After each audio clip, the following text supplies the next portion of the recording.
Imagine a world where birth is not a celebration, but a trial, where every new life begins with pain, blood, and fear, and death is not a rare visitor, but a familiar neighbor. In this world, there are no clean sheets, no doctors with white hands, no life saving medicines.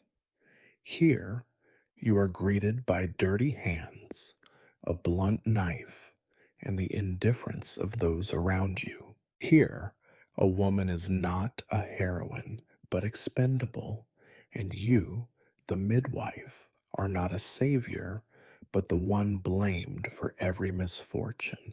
But before you get comfortable, make sure to like this video and subscribe to the channel, and let me know in the comments which city you are watching from and what time it is where you are.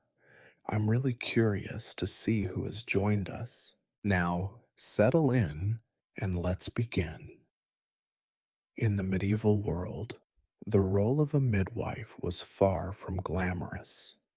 It wasn't a position of reverence or societal prestige. Instead, it was a profession burdened with grim reality, one where the consequences of failure were often fatal, and success, when it came, was barely acknowledged. Midwives were the unsung heroes of childbirth, the silent witnesses to life's most intense moments, and yet, in the eyes of society, they were at best necessary evils, and at worst suspected witches or bad omens. The world in which they existed was one where superstition ruled over knowledge, and where death often danced hand in hand with birth.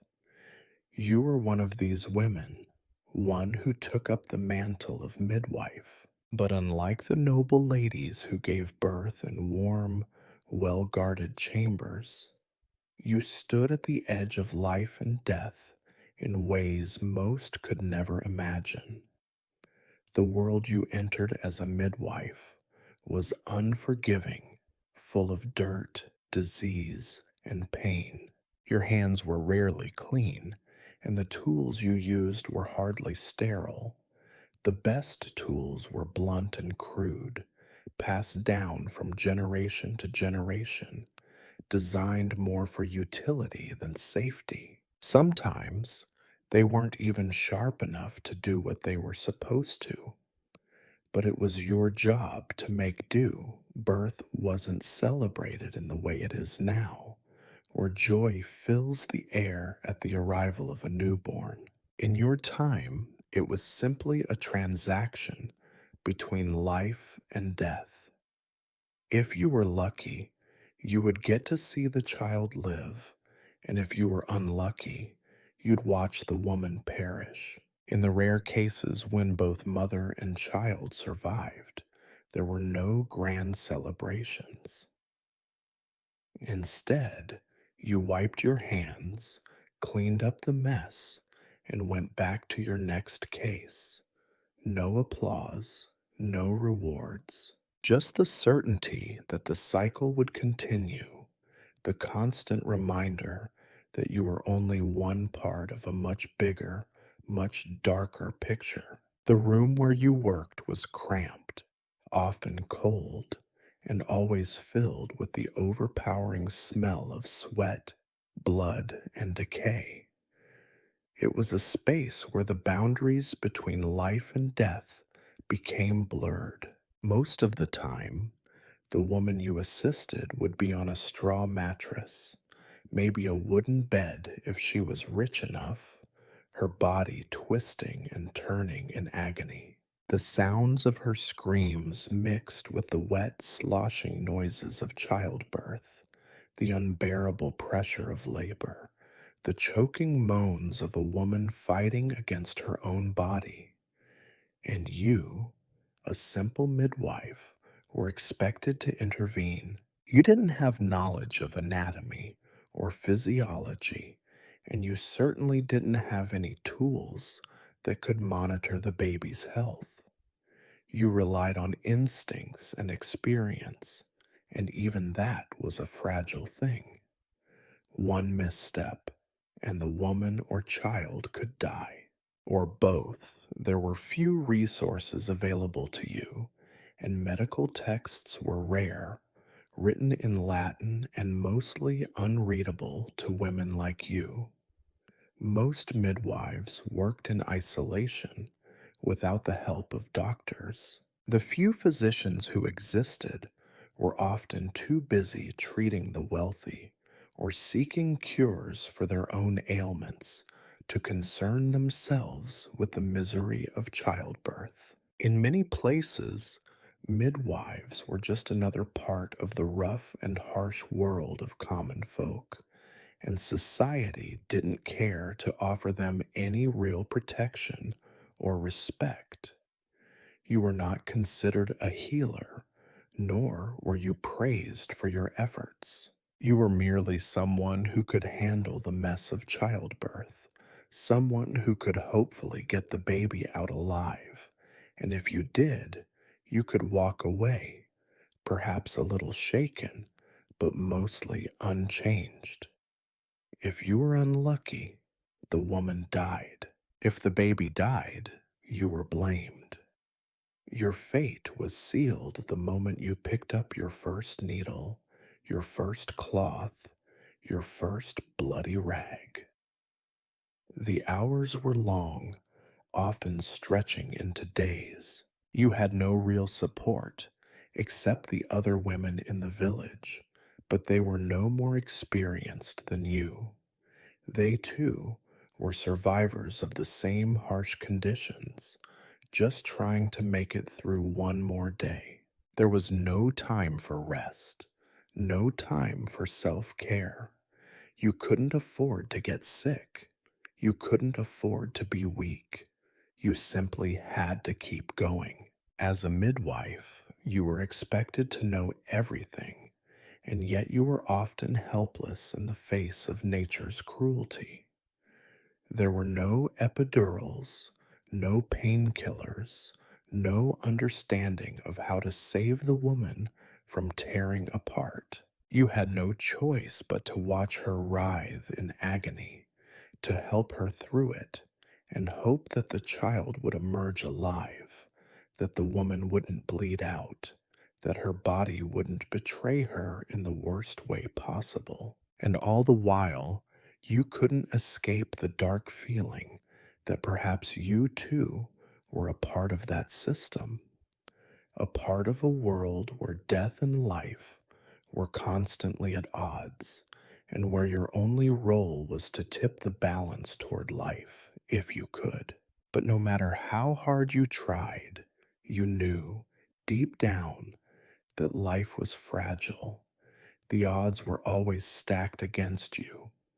Every birth, every woman, every child was a risk, and sometimes the risk was too much. You learn quickly that in your world, the very act of being born is neither a miracle nor a promise. It is a hazard. From the moment a woman realizes she is with child, there is no hope for peace. Anxiety settles over the household like a fog, thick and inescapable. The family knows what is coming: pain, blood, a fight for survival. No matter how many births you have witnessed, each time is as unpredictable as the next, and each arrival is a gamble with the highest stakes imaginable. You watch women clutching their bellies, muttering prayers to saints you can barely name. They cross themselves, clutch amulets, and hang bits of dried herbs over the bed, everything to keep the evil spirits at bay. Their husbands lurk in the shadows, faces pale, looking away from the screaming. In your village, and in 1,000 others like it, you are summoned not for a celebration, but for a test. Every child born is one more survivor, or one more body for the parish graveyard. The silence before the pain is always tense, as if the world itself is holding its breath, and you are there waiting to be called. When labor begins, it does so without mercy. The woman is seized by cramps, her face tight with agony, her breathing ragged. She may beg for help, may even curse God in her pain, but there is nothing you can offer except your presence and the hard lessons you have learned through years of blood and tears. You murmur comfort, but your words are thin armor against the oncoming storm. You have seen the bodies of women who never woke from the ordeal of childbirth. You remember the names, the faces, the whispered rumors after their deaths. Some said it was a curse, some that the woman had angered the saints, others that the midwife, yes, you, must have made a fatal mistake. The cause of death is never just nature, it is always a story, a sin, a failure to appease invisible powers. There is no such thing as privacy here. During labor, the entire family gathers outside the room, and sometimes, if they are desperate enough, even the neighbors come to listen at the walls.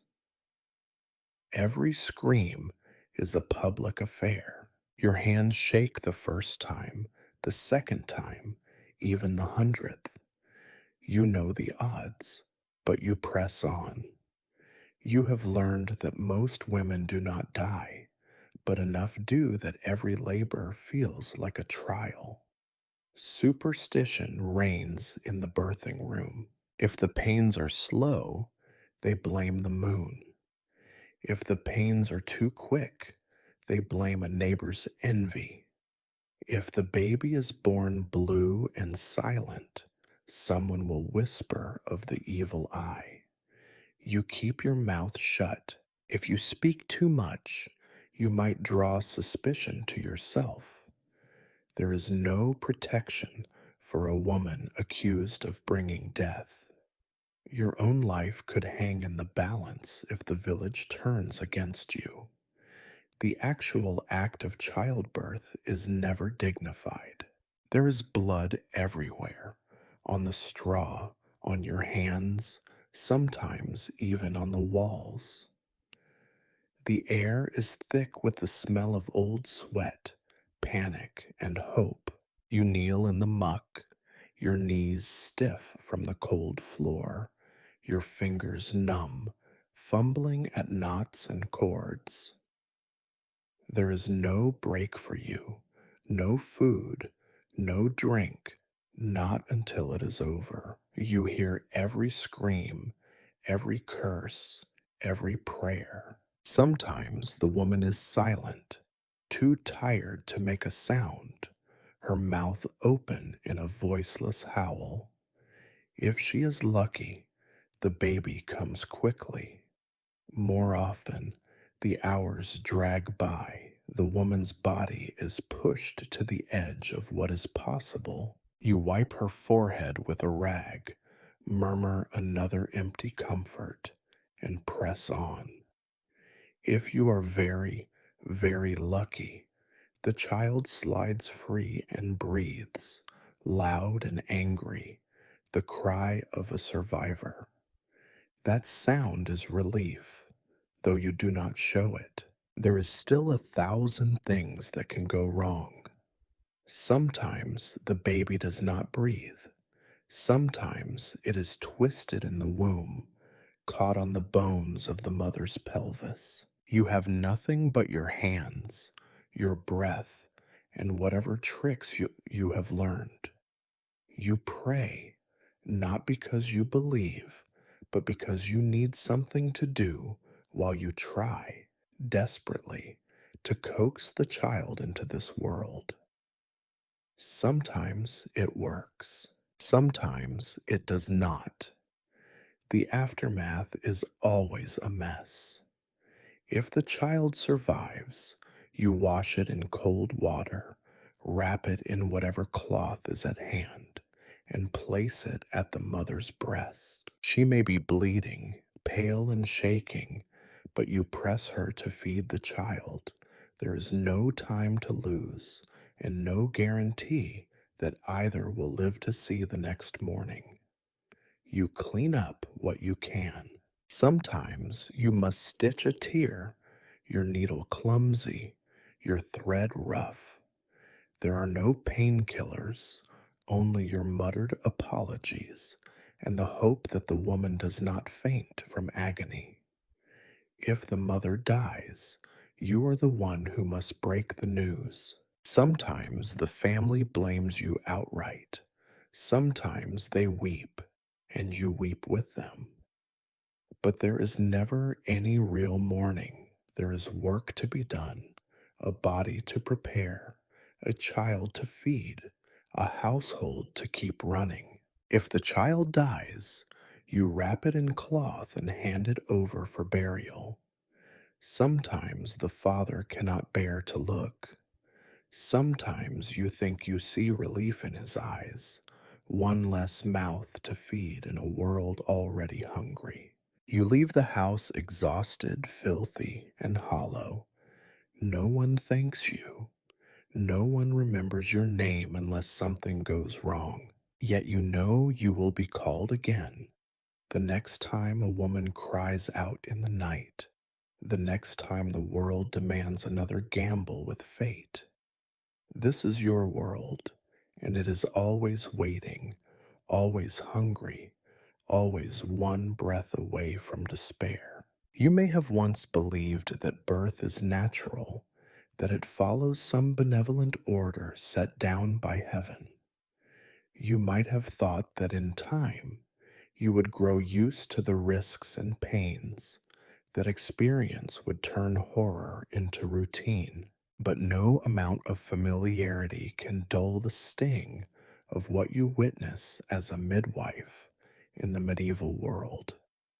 Each birth brings with it the possibility, no, the expectation of disaster. If not today, then perhaps tomorrow, or the next time, or the time after that. The dangers start long before you are called to the bedside. Most women are not well fed, not rested, not cared for with any real gentleness. Their bodies are exhausted from labor, real, back-breaking labor in the fields or at the loom, children clinging to their skirts, husbands demanding their attention, food always just a little too scarce. Pregnancy is rarely a choice, and even more rarely a joy. It is simply one more burden on a life already bowed beneath the weight of survival.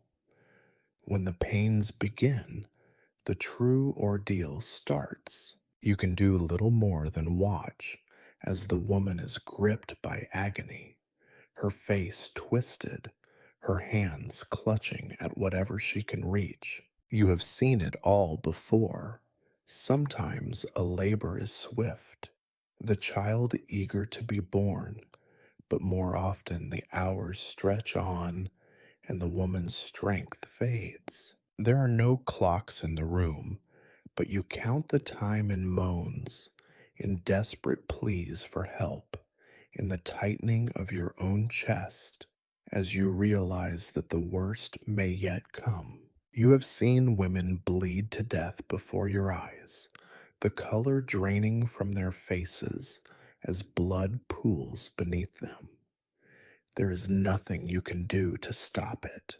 You have tried every charm, every rag, every desperate pressure with your hands, but the blood keeps coming. You try not to think of it as murder, but in the silence that follows, it is hard not to feel complicit.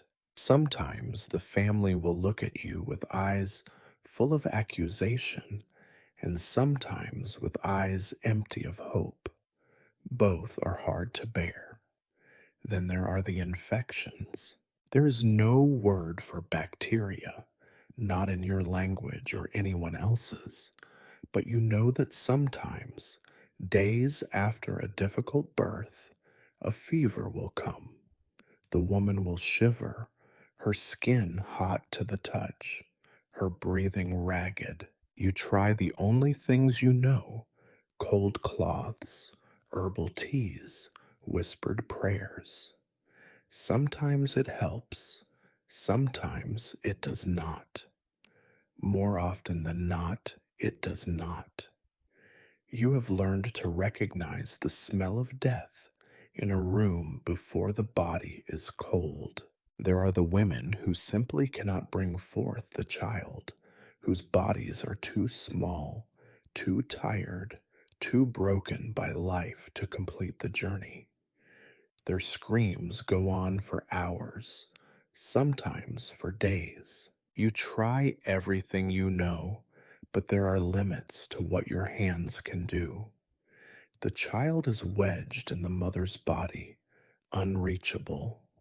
If you are bold or desperate, you may try to turn the child with your hands, but often this only makes things worse. You hear the bone crack or the skin tear or the breath leave the woman's body in a final, shuddering sigh. In those moments, you can only wash your hands, gather your things, and walk away.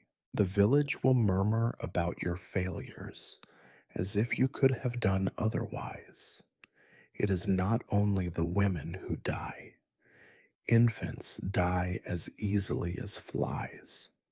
Some are born twisted, blue, or silent. Some seem healthy, but simply fail to breathe, no matter how hard you shake or slap or pray over them. Others die within days, their tiny bodies never meant for this world. Mothers weep, fathers curse, and you are left to wonder why you bother at all.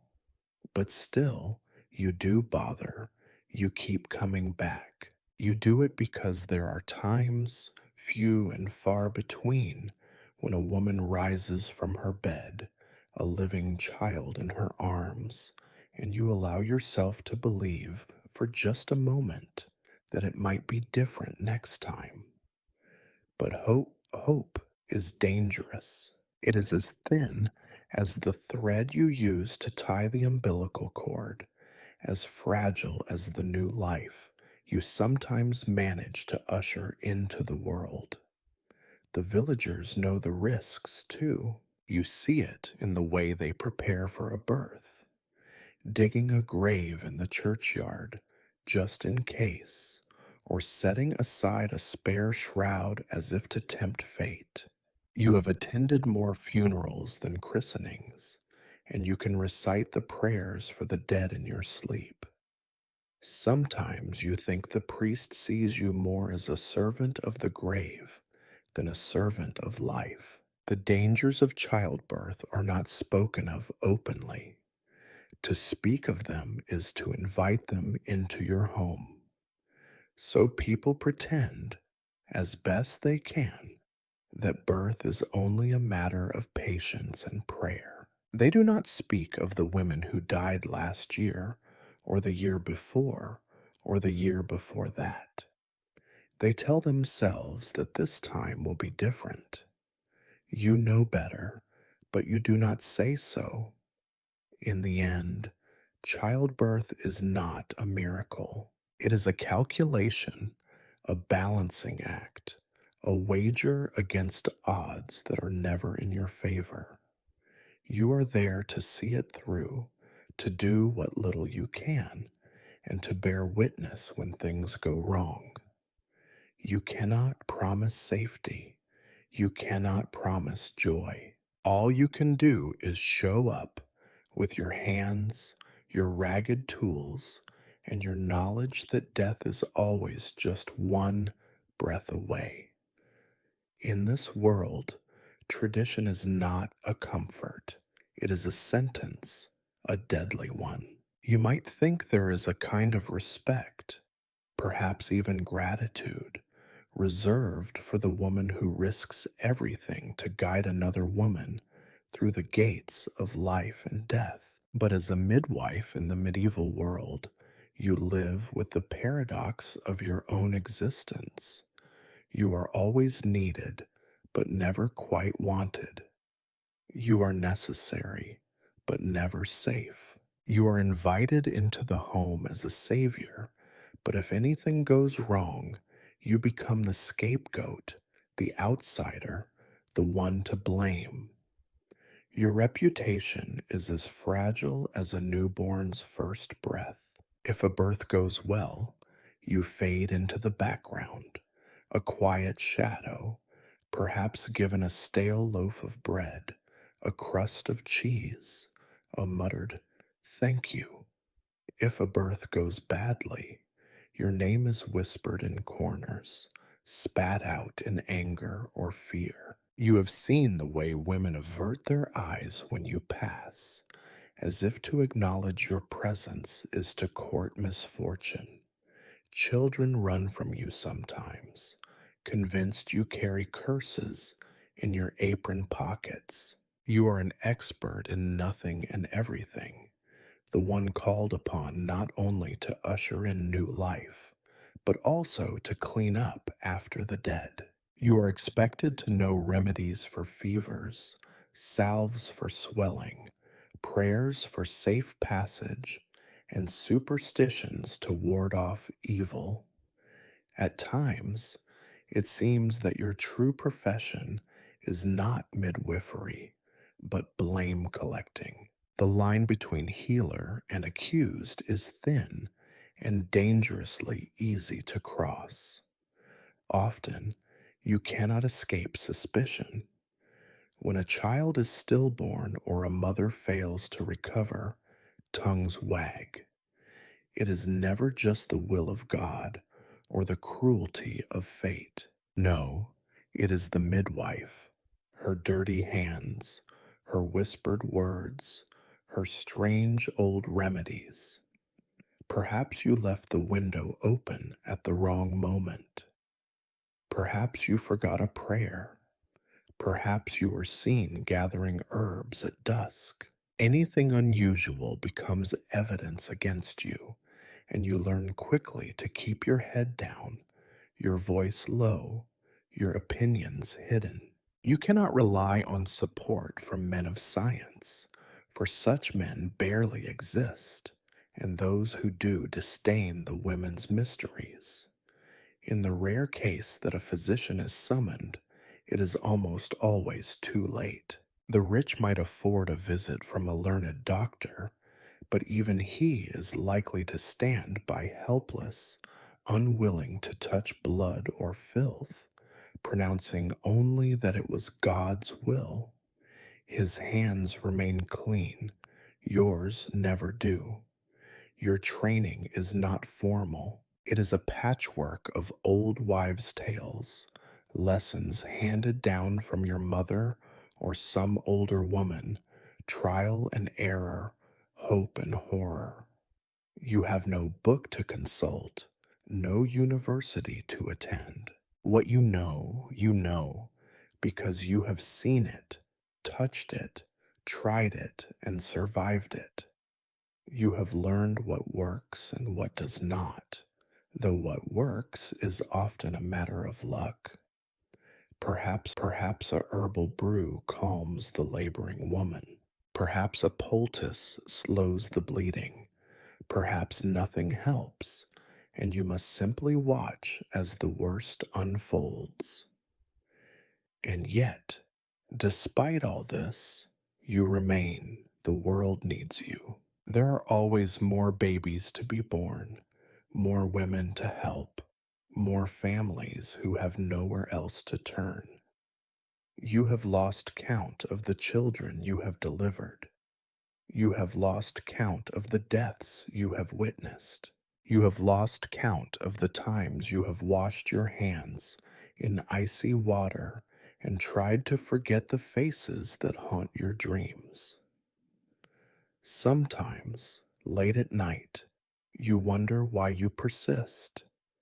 Is it habit, duty, penance? You remember the moments when your hands have truly saved a life, and those moments shine like rare coins in the darkness. But you also remember the failures, the deaths, the nights when the wailing would not stop. You cannot escape them. They cling to you like mud. Your own life is not your own. You are on call day and night. If the village bell rings, you go. If a desperate husband bangs on your door in the small hours, you go. Your own children, if you have them, grow up knowing that their mother belongs to everyone but them. Your house is small and always smells faintly of blood and herbs. There is little comfort, even less rest. You eat when you can, sleep when you can, and hope always that the next birth will not be your undoing. There is no money in your work. Sometimes you are paid in bread, sometimes in a handful of eggs, sometimes in a promise that is quickly forgotten. When the harvest is bad, you are paid in nothing at all, except suspicion and thinly veiled resentment. If you ask for more, you risk anger. If you ask for less, you risk starvation. You balance always on the edge of poverty and disfavor. And then, too, there are the rules, unspoken but rigid. Do not show fear, or you will invite it.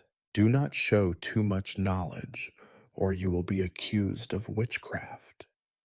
Do not make mistakes, for mistakes cost lives, and lives are precious. Do not speak of your doubts, for the world does not care for the uncertainty of women. You learn to endure. You learn to swallow grief, to bite back words, to turn your face to the wall when the world grows too heavy. You learn to wash blood from your hands with cold water and harder prayers. You learn that being necessary does not make you safe, and being present does not make you welcome. This is the paradox of your life. You are the first to be called, the last to be thanked, and always the first to be blamed. You carry on because there is no one else.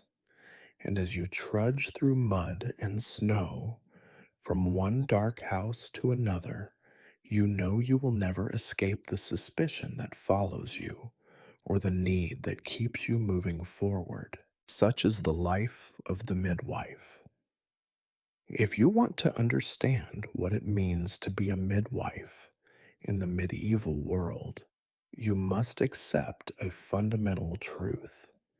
Cleanliness is an idea whose time has not yet come. Your world is not one of shining tiles and sterile cloths, but of mud-caked shoes, unwashed bodies, and a constant, invisible cloud of sickness hanging over every home. You might dream of soap and boiling water, but dreams are luxuries here, and your daily reality is filth.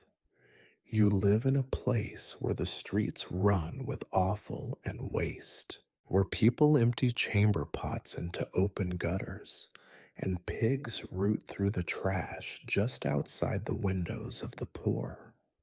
You can smell the stench of the town before you see it. The houses themselves are little better.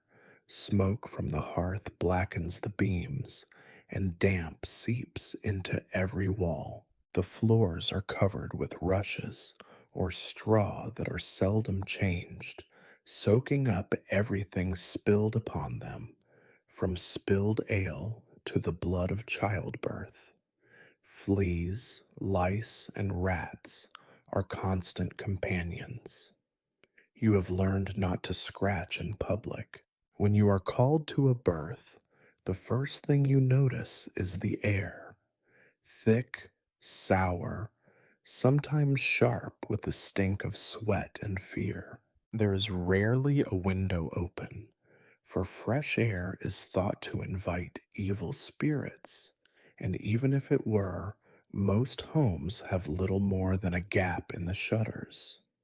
Light is dim at best, a weak candle or the distant glow of the fire. You work by touch as much as by sight, your fingers moving through the dark, your knees pressed into straw that has seen too many nights. You try to wash your hands when you can, dipping them in water that is rarely clean and never warm.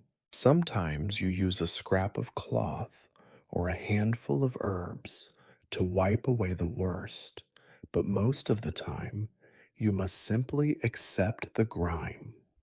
You cannot see the invisible killers that live in the blood and filth, but you know their work all too well. You know that sometimes, no matter how skilled you are, a fever will come days after the birth, a fever that drains the color from the mother's cheeks and leaves her delirious with pain. You call it childbed fever, and you have seen it claim strong women and weak alike. No one speaks of infection or bacteria, for such words do not exist. The best explanations you have are curses, bad air, or the wrath of the saints. Sometimes you burn a bundle of herbs to drive away the evil. Sometimes you whisper a prayer as you tie the umbilical cord, half hoping it will keep away the fever, half knowing it will not. When the fever comes, you try every remedy you know: chamomile, lavender, willow bark, cold water, hope. Sometimes you bleed the woman, believing you can draw out the sickness. Sometimes she dies anyway, and you are left to wonder whether you have helped or only hastened her end. You have seen women die of bleeding, bright red at first, then darker, then a slow, sticky trickle that does not stop. You try to pack the wound with rags or press down with your hands, but your knowledge is limited and your tools are few. There are no forceps, no clamps, no sterile needles. There is only what you can improvise, what you can remember from the last time you faced this terror. You have lost count of how many times you have whispered apologies to a woman drifting away before your eyes, knowing that your help is not enough. Sometimes the child is the first to go, born too early, too small, or simply too unlucky. It slips from your hands to the other side before it ever takes a proper breath. You know there are dangers you cannot see, something in the air, perhaps, or in the water, or in the very hands that deliver the child. The world is full of things that kill, and you are helpless to stop them. You have learned to be wary of wounds that will not close, bellies that stay swollen, breasts that become hot and hard. You have seen infections that start with a scratch and end in agony. You have watched as mothers grow thin and pale, their bodies no longer able to heal. In your world, even the simplest injury can fester and turn deadly. There is no such thing as minor when it comes to wounds. The food you eat is often as dangerous as the air you breathe.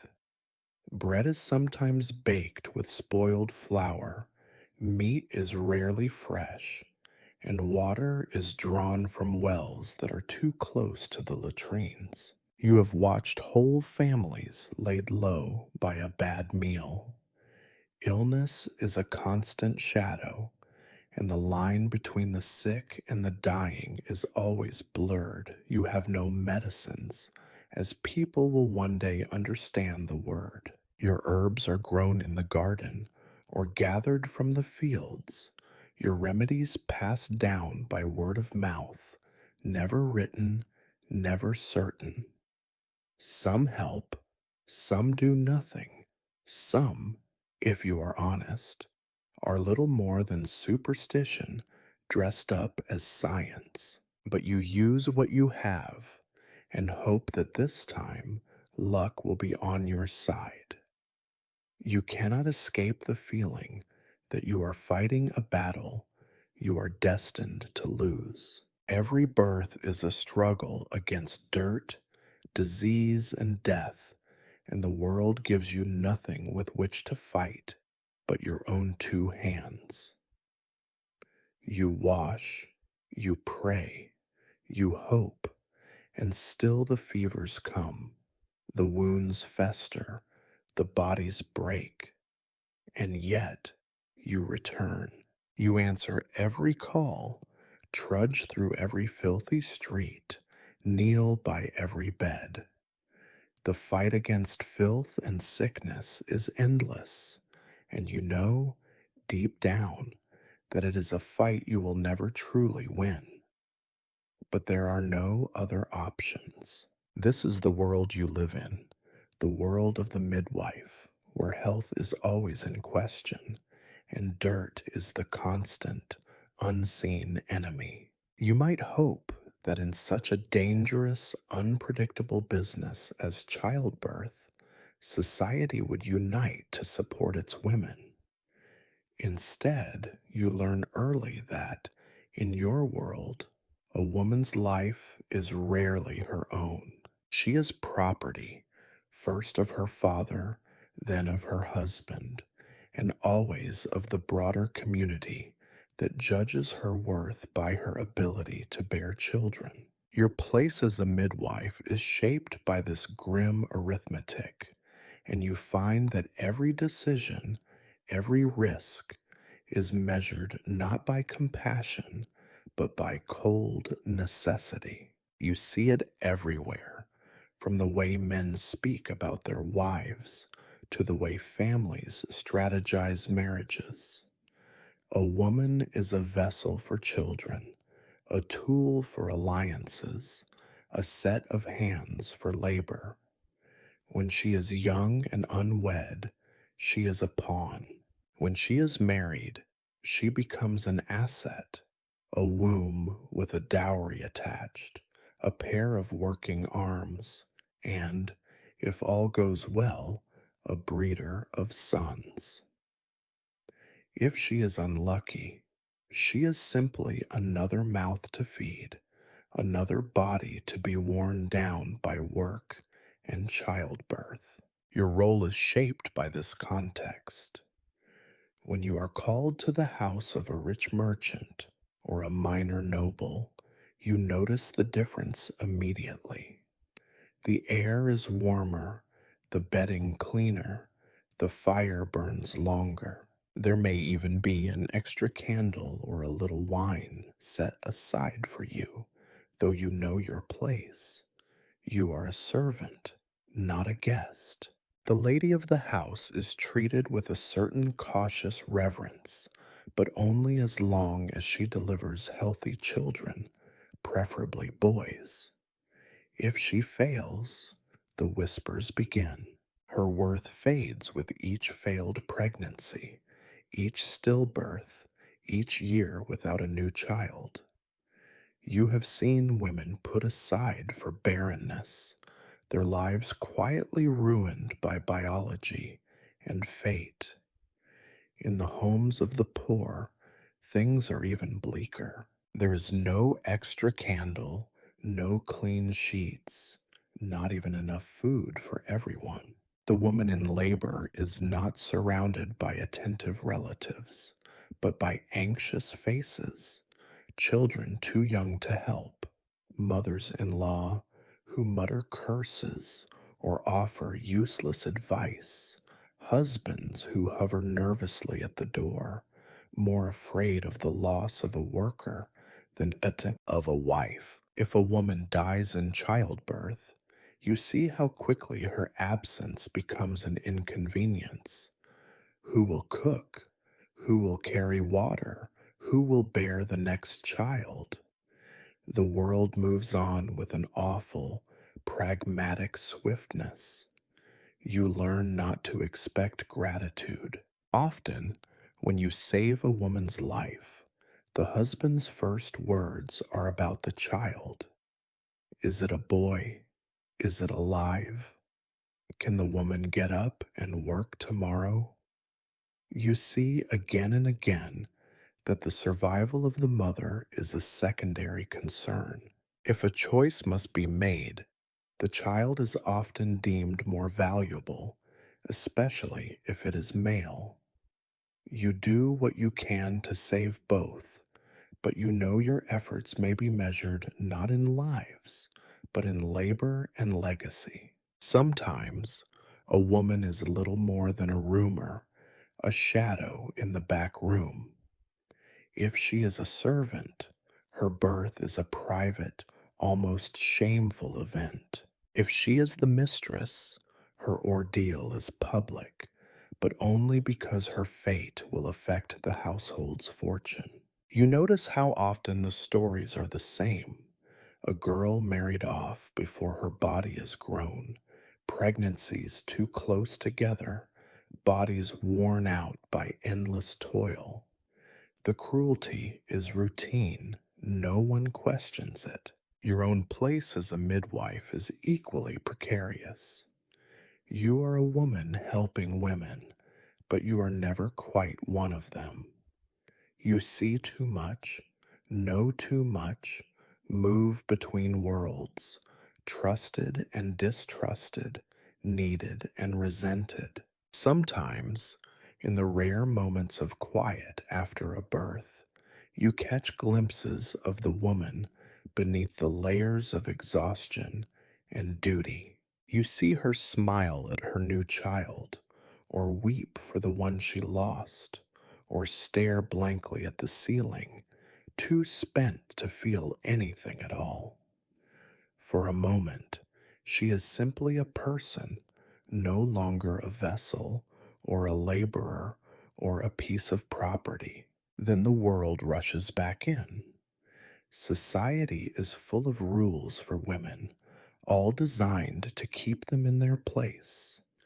They must be obedient, modest, hard-working. They must not complain, must not dream, must not ask for more than what is given. If they break the rules, if they are too loud, too clever, too independent, they risk everything. You have seen women cast out for less. You have seen the cost of resistance. You know, too, that your own safety depends on playing the game. You must never appear too powerful, too knowledgeable, too different. You do your work quietly, efficiently, invisibly if you can. You listen more than you speak, accept what payment is offered, and keep your secrets close. You have no illusions about your place in the world. You are a tool, a resource, and if things go badly, an easy target. Sometimes, when you are walking home at dawn after a long night, you wonder what it would be like to live in a world where women's lives mattered for their own sake, where your work was valued, not feared, where a woman could be something more than a womb or a servant. You know it is a dangerous thought, but you cannot help it. The fantasy keeps you going, even as reality drags you back. For now, you are what you must be, a midwife, a witness to the silent suffering of women, and a survivor in a world that values you only as long as you do not fail. You belong to no one, and yet to everyone. And every day, you are reminded that in this society, a woman's life is never truly her own. If you think that birth in your world is governed by science or common sense, you are wrong. Here, belief is stronger than fact, and magic, however clumsy or desperate, wields as much power as any midwife's hands. The very air you breathe is thick with prayers and superstitions, every act wrapped in layers of meaning. As a midwife, you learn quickly that your work is not only about blood and muscle, but about appeasing forces you cannot see. You start each birth with rituals learned from those who came before you, a sprig of rue pinned to your apron, a whispered blessing over the bed. Sometimes a crust of bread is tucked beneath the mattress to feed the spirits that might otherwise trouble the mother. Every village has its own customs, every family its own peculiar habits. You become an expert in remembering which house prefers which saints, which prayer should be said at which hour. You are judged as much for your faith as for your skill. The women you help are rarely content with your hands alone. They clutch amulets, bits of bone, scraps of cloth, tiny glass beads that are said to ward off the evil eye. If a labor is slow, you are told to turn the woman's ring inside out, or tie a knot in her hair, or place a knife beneath the bed to cut the pain. If things go badly, suspicion settles in the room like dust. Did you say the wrong prayer? Did you forget to knock 3 times on the door before entering? Did you offend some spirit in the process? Religion offers no escape from this web of fear. The priest's words are as much a spell as any you might utter. Candles are lit for the Virgin Mary. Holy water is sprinkled in the corners of the room. The family recites the Lord's Prayer until their voices blur with exhaustion. But when pain drags on, or the child's cry is slow in coming, even the most pious reach for older, darker rituals. In your world, the saints and spirits do not compete. They work together, side by side, crowding into every birth chamber with their contradictory demands. You have learned to navigate these beliefs with the caution of a tightrope walker. If you ignore them, you invite suspicion. If you indulge them too eagerly, you risk accusations of witchcraft. It is a delicate balance. You pretend to have more faith than you feel, and sometimes, when the cries of the mother fill the room and your hands are slick with blood, you begin to wonder if belief itself is the only thing holding the world together. Sometimes you see the power belief wields over pain. A woman terrified of evil spirits will calm if you draw a sign of the cross on her brow. A husband, frantic with worry, finds peace if you recite the right prayer over his wife. You realize that your true work is not just delivering children, but managing fear. You become part midwife, part priest, part magician, always careful, always watchful. But belief is a dangerous thing. If the child dies or the mother bleeds out, you may find the mood of the room shifting against you. The same people who begged you to chant a charm or sprinkle salt in the fire now whisper that you have angered the spirits. Sometimes, If you are unlucky, the priest himself will turn on you, accusing you of meddling in matters best left to God. You know the stories: women dragged before the village council, accused of witchcraft, their lives ruined because a birth went badly. You tread carefully, always aware that you are walking on a knife's edge, yet you cannot escape the hold of these customs. Every time you attend a birth, you perform the little rituals, say the right words, tie the knots, and burn the herbs. You have seen enough to know that luck matters as much as skill. When a birth goes well, it is not your hands that are praised, but the saints, the charms, the ancient wisdom of the village. When a birth goes badly, your own faith is called into question. You remember the women who taught you these ways, old, bent backed, wise in the things that matter and the things that must never be spoken. You recall their warnings: never turn your back on the fire, never cut the cord before the afterbirth, never let a man into the room while the spirits are near. You do not question these rules, you simply follow them, trusting that survival lies in obedience.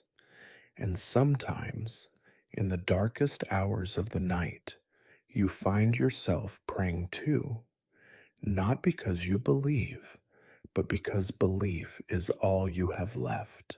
You pray that this birth will be an easy one, that no one will die, that the spirits will pass by without noticing you. You pray for the strength to carry on, for, for forgiveness for the things you cannot prevent. In your world, belief is a currency more valuable than gold. It is traded in every word, every gesture, every superstition that clings to the walls of the birthing chamber. As a midwife, you learn to spend it wisely, careful never to owe too much, careful never to be found holding the wrong kind at the wrong time. You survive not because you are the strongest or the smartest, but because you know how to navigate the tangled web of magic and religion that binds your world together. And every time you step from the shadows into the flickering candlelight of a new birth, you remember: in this world, to believe is to survive, to be doubted is to die. You notice quickly, as a midwife, that the pain of childbirth is never seen as simply pain. In your world, agony is always suspect. Suffering is never just the unlucky roll of fate, it must be deserved. Sometimes you hear the whispers even before you step into the room: she has been cursed, she is being punished, God is angry with her for her sins. Pain is a reckoning, a form of divine or supernatural accounting, where someone, somewhere, must always be to blame. Every cry is measured for signs of sin. Did she fail to attend church last week? Was her tongue too sharp with her husband? Did she covet another man, or fail to pay the priest his due? The birth room becomes a place of trial as much as deliverance. You have seen women clutching rosaries with knuckles white from fear, not just fear of death, but fear of what her death might mean for her soul. You learn to listen to the subtle accusations buried in every question. If a birth drags on, there are always theories. Perhaps she stepped on cursed ground or neglected a shrine. Perhaps someone, her mother-in-law, a jealous neighbor, a woman spurned, has laid a spell on her. The blame grows legs and wanders the village, searching for a place to rest. If the woman dies, the suspicion rarely rests with her alone.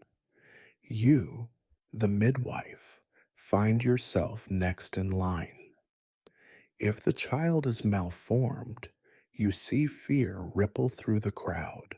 A twisted limb, a birthmark, a silence where there should be a cry, all are read as signs. A changeling, someone will murmur, a demon's mark. The mother's agony is doubled. She has failed as a vessel and perhaps been the instrument of evil. Some whisper that you, the midwife, have brought this curse upon her. After all, you were seen picking herbs by moonlight, or you muttered strange words during the birth, or you simply looked too calm while others panicked. It does not take much to fan the flames of suspicion. Sometimes you cannot help but laugh bitterly at how easily guilt is handed out. If you offer a poultice for pain and it fails, you have meddled in the order of things. If it works, well, perhaps you know too much. Either way, you are watched closely. You know that each time you cross a threshold, you are walking into a room where judgment waits. The women and their families may smile, but their eyes say, "We remember what happened last winter. We have not forgotten." Illness, too, is never just illness. Fevers are seen as the mark of sin or sorcery. A woman who lingers in pain after birth must have angered the wrong spirit. A child who sickens is a sign that some promise was broken, some slight went unatoned. You have learned to speak carefully in these moments, offering vague reassurances, never promising too much.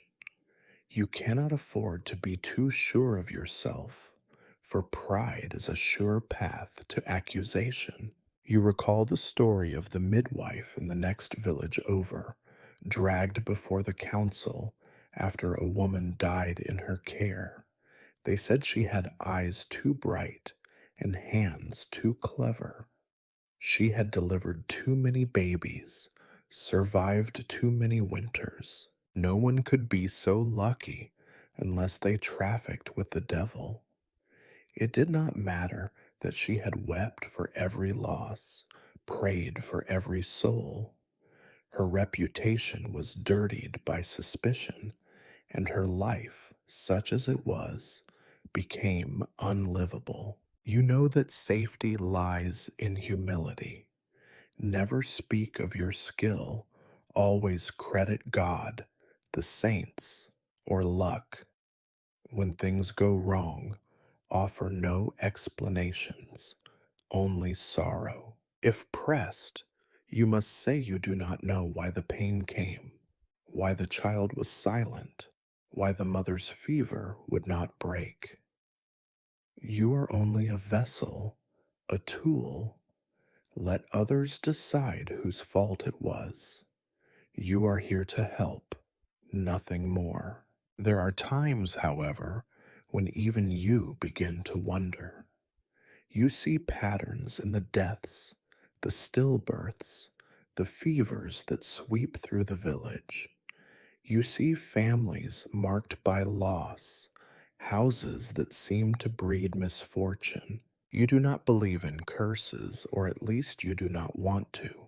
Yet when you are called for the fourth time in a year to a house that reeks of sorrow, you find yourself muttering charms under your breath, tying knots in the bed linen, sprinkling salt on the doorstep. Not because you think it will work, but because you have nothing else to offer. Desperation is a form of faith. Sometimes you meet women who have accepted their own guilt.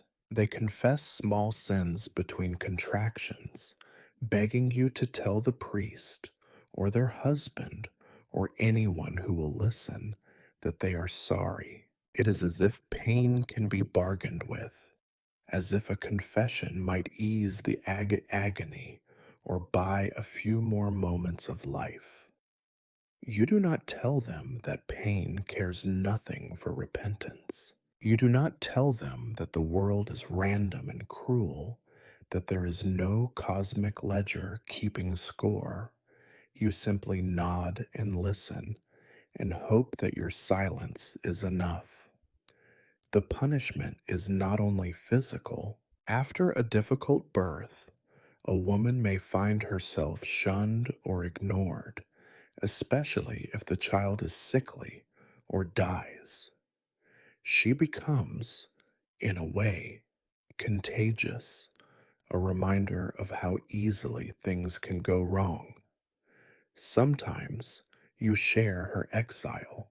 People avoid you for a while, crossing themselves as you pass, muttering about the dangers of meddling with nature. This, too, is part of your life. You walk always in the shadow of blame, the threat of curses and accusations. You learn to survive not just the dangers of blood and disease, but the dangers of rumor and belief. You become skilled at invisibility, at humility, at never giving anyone a reason to look too closely. And still, you answer every call, step into every room, bear witness to every accusation and every plea for forgiveness.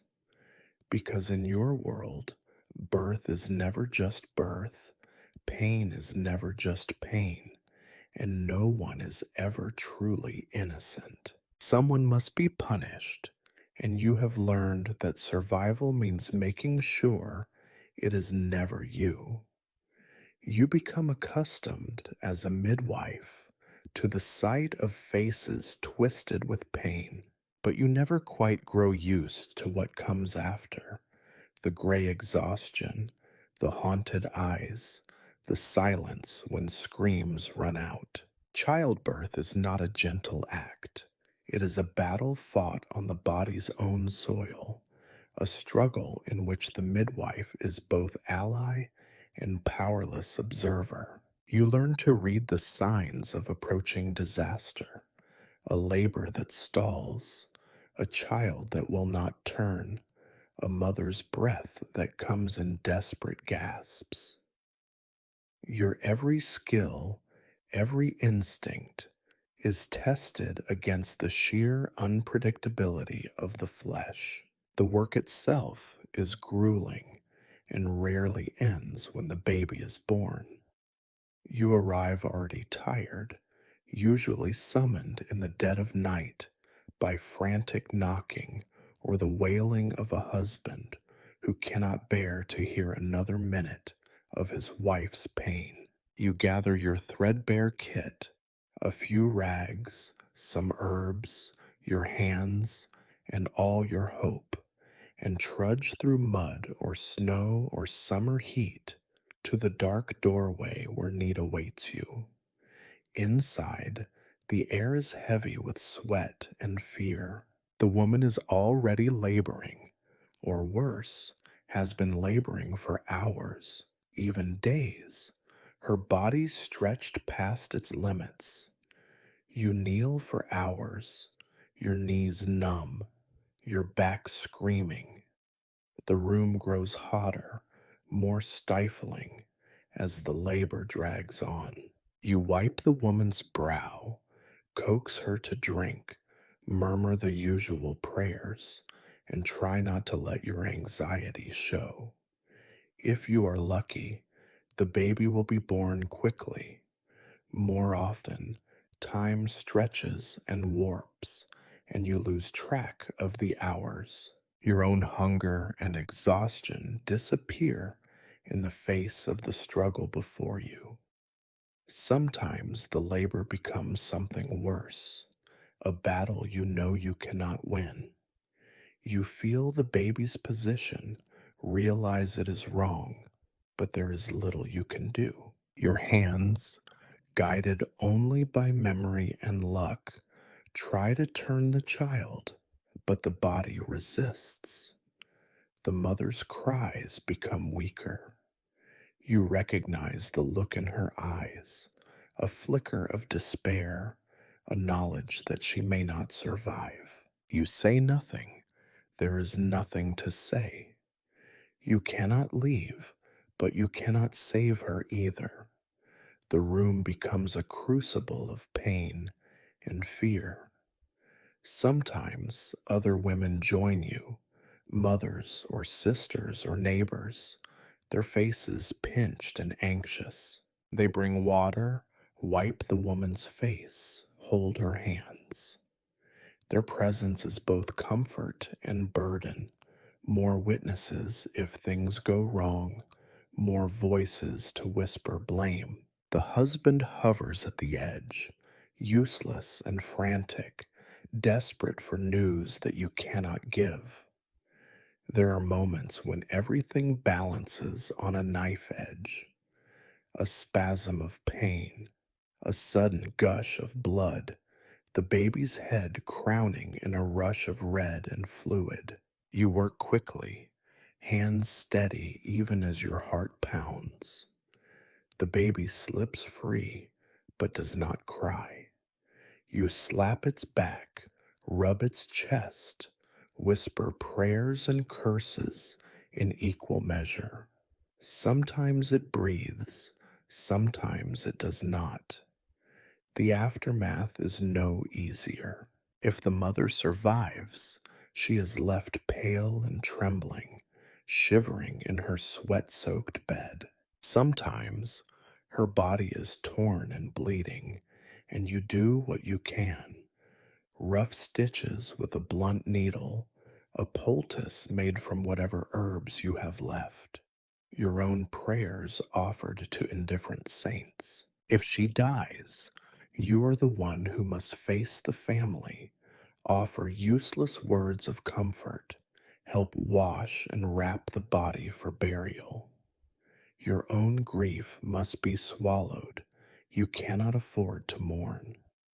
There are births you remember for the rest of your life. The girl barely more than a child herself, who died after 3 days of agony. The woman who begged you to save her baby, though you both knew it was already too late. The mothers who looked at you with hope in their eyes, and the families who looked at you with hate when hope died. You carry their faces with you, ghosts that haunt your dreams and your waking hours. The worst are the nights when you are called to a house you know too well. The family has already lost children.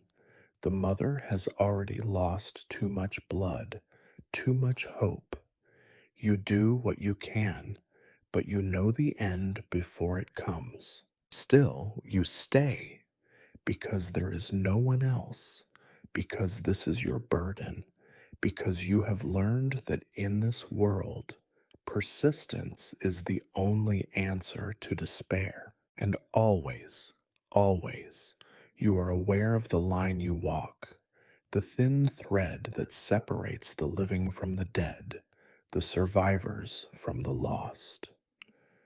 Your work is a constant negotiation with fate, a dance with powers you cannot control. Some nights you lie awake and wonder if anything you do truly matters. Other nights you are too exhausted to wonder at all. The village sees only the outcome, never the effort. If you succeed, the family may offer thanks, a stale loaf or a weak smile. If you fail, there are whispers, and sometimes worse. You learn to be invisible, to slip away before the questions begin, to accept that your reward is simply survival. And yet you return again and again to the next dark doorway, the next bed of straw, the next woman who needs your help. You do it because there is no choice, because the world does not care for your comfort or your fear. You do it because you know, in the darkest corners of your heart, that if you do not, no one else will. On the edge of life and death, your labor never ends. The price of failure is written in blood and bone, and the price of success is merely another day, another birth, another fight against the darkness. If you think a midwife's greatest challenge is the unpredictability of the human body, you are only partly right. The greater enemy, lurking in every corner of every house, is filth. But in your world, hygiene is not even a word. Instead, people speak of the wind, of omens, of the moon's position, of anything and everything except the rank truth. Dirt is everywhere, and dirt kills. You walk into each birthing room already expecting the worst. Even in the homes of the well off, clean is a relative term.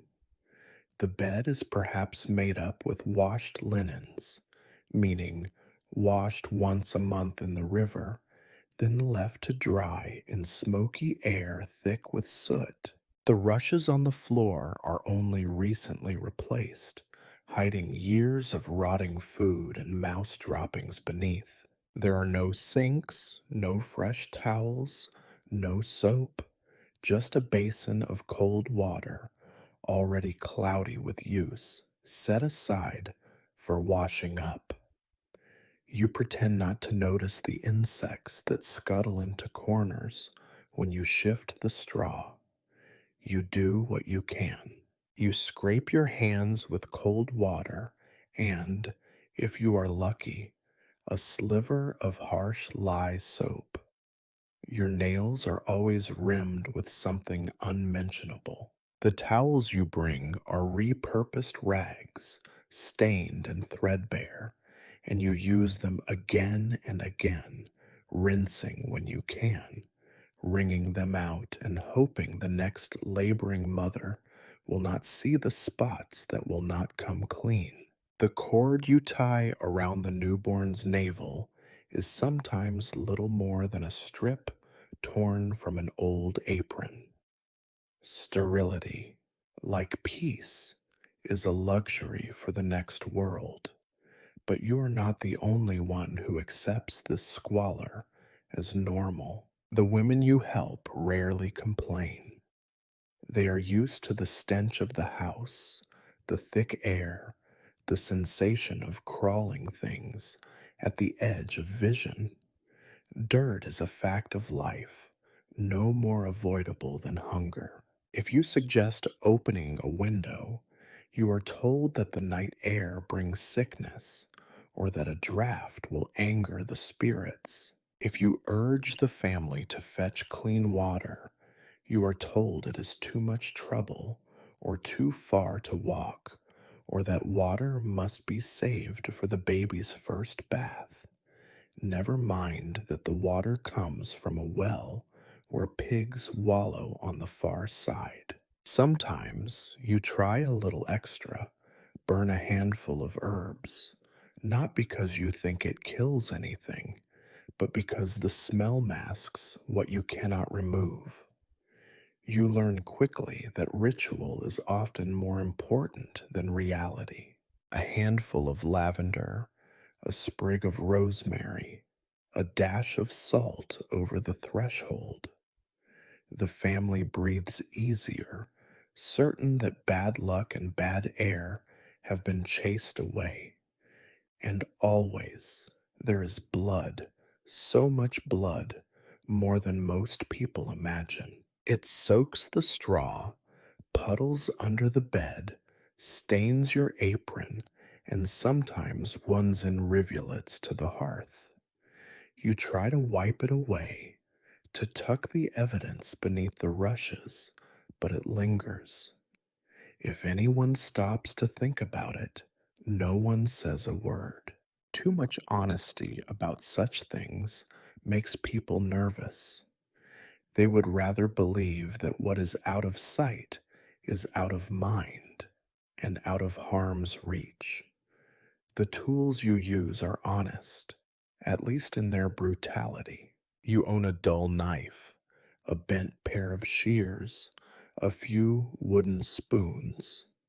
You have no means to sharpen them, save a whetstone borrowed from a farmer who sharpens plows and axes. After a birth, you rinse them in cold water, wrap them in cloth, and pray that whatever lingers on them will die before the next call. Sometimes you try to heat the knife in the fire, hoping the flames will burn away the worst.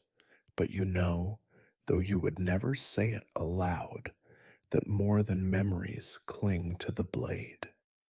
Despite the filth, there is a kind of faith in the rituals. When a birth goes well, everyone praises your cleverness, your steady hands, your old wife's wisdom.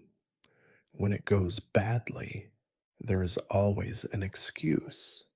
It was the wrong phase of the moon. The woman's sins were too heavy. The spirits were not appeased. Nobody blames the grime under your nails, the dried blood on your apron, the flies gathering at the window. Even if you wanted to tell them the truth, that death comes on dirty hands as much as on the winds of fate, they would not listen.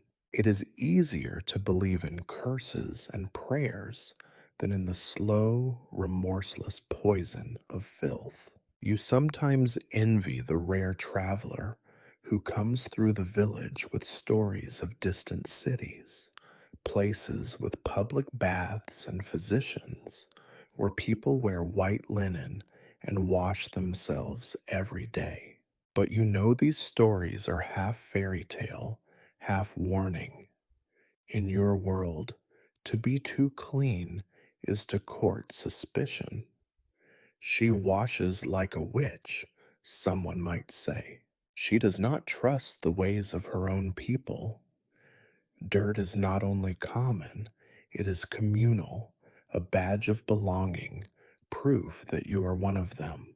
Still, you cannot help but dream, sometimes, of a world where birth does not reek of mold and old wounds, where a newborn's first breath is not laced with the stink of death. You wonder what it would be like to step into a room and feel the promise of life, not the weight of everything that might already be lost.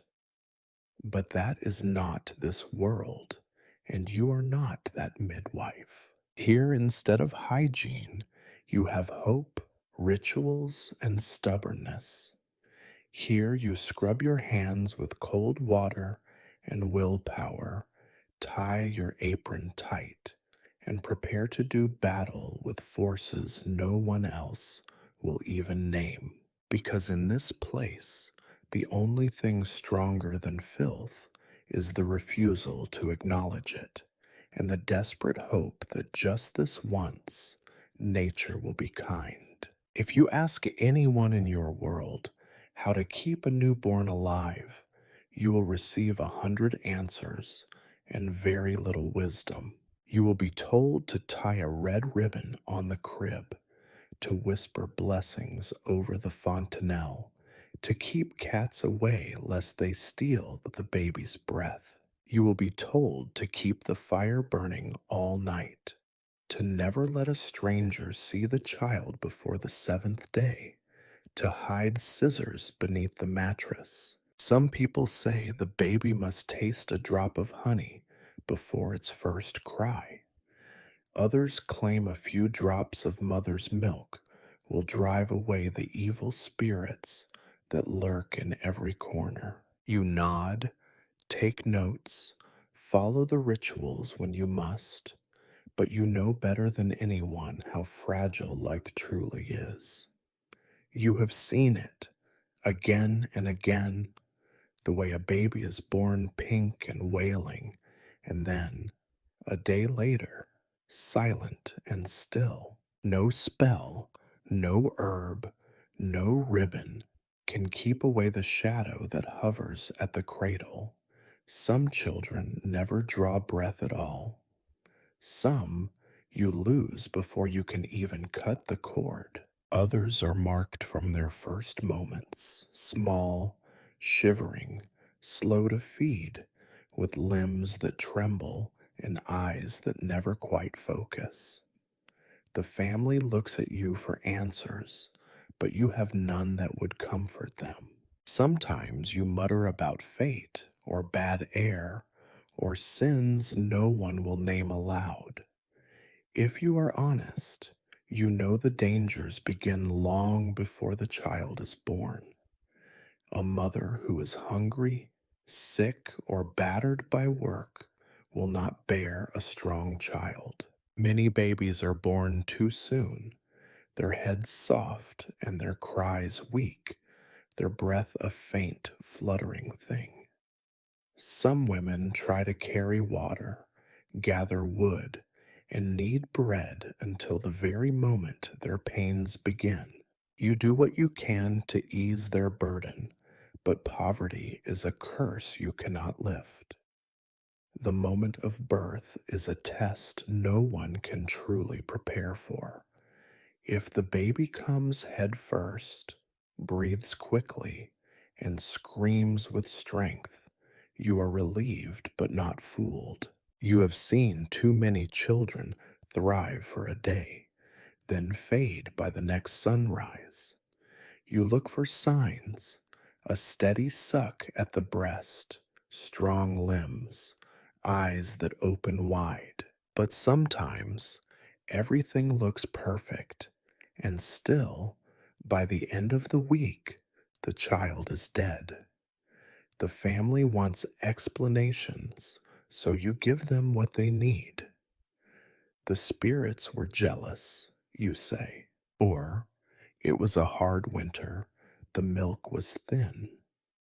Sometimes you let them believe the baby was too good for this world, called away by angels before it could be tainted by human misery.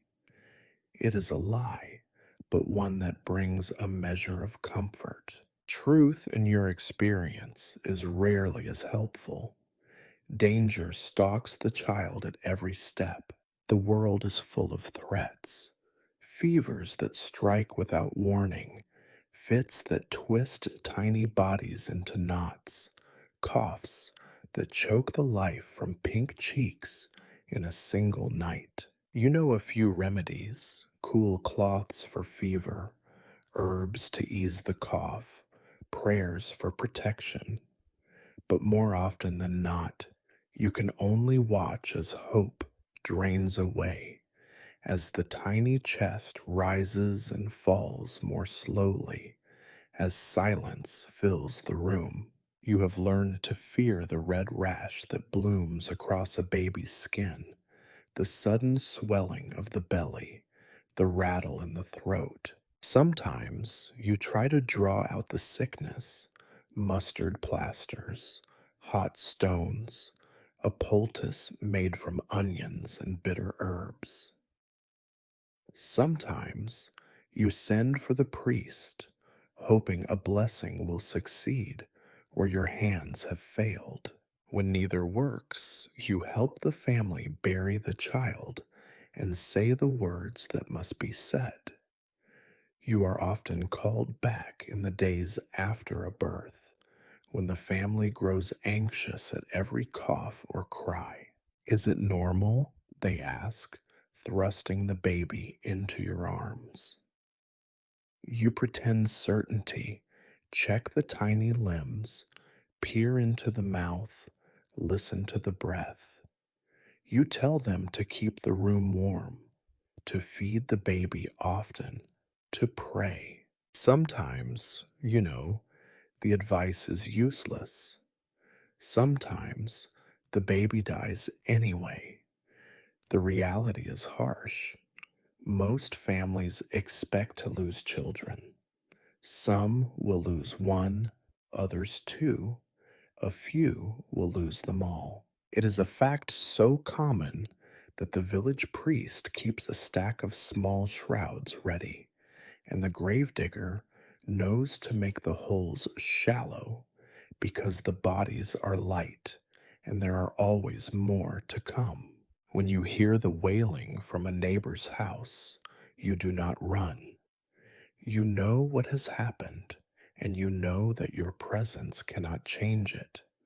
Yet, for all the death, there are still rituals of hope.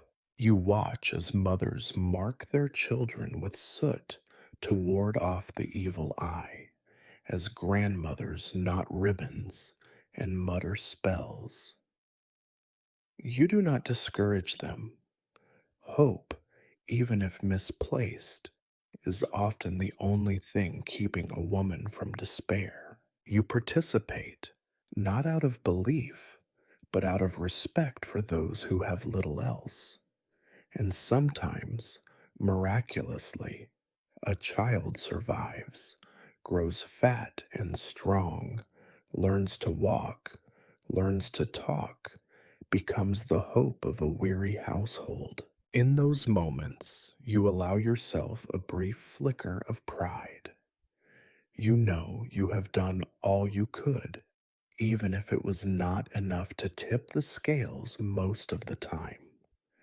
You do not keep a tally of the babies who lived and those who died. To count is to court madness.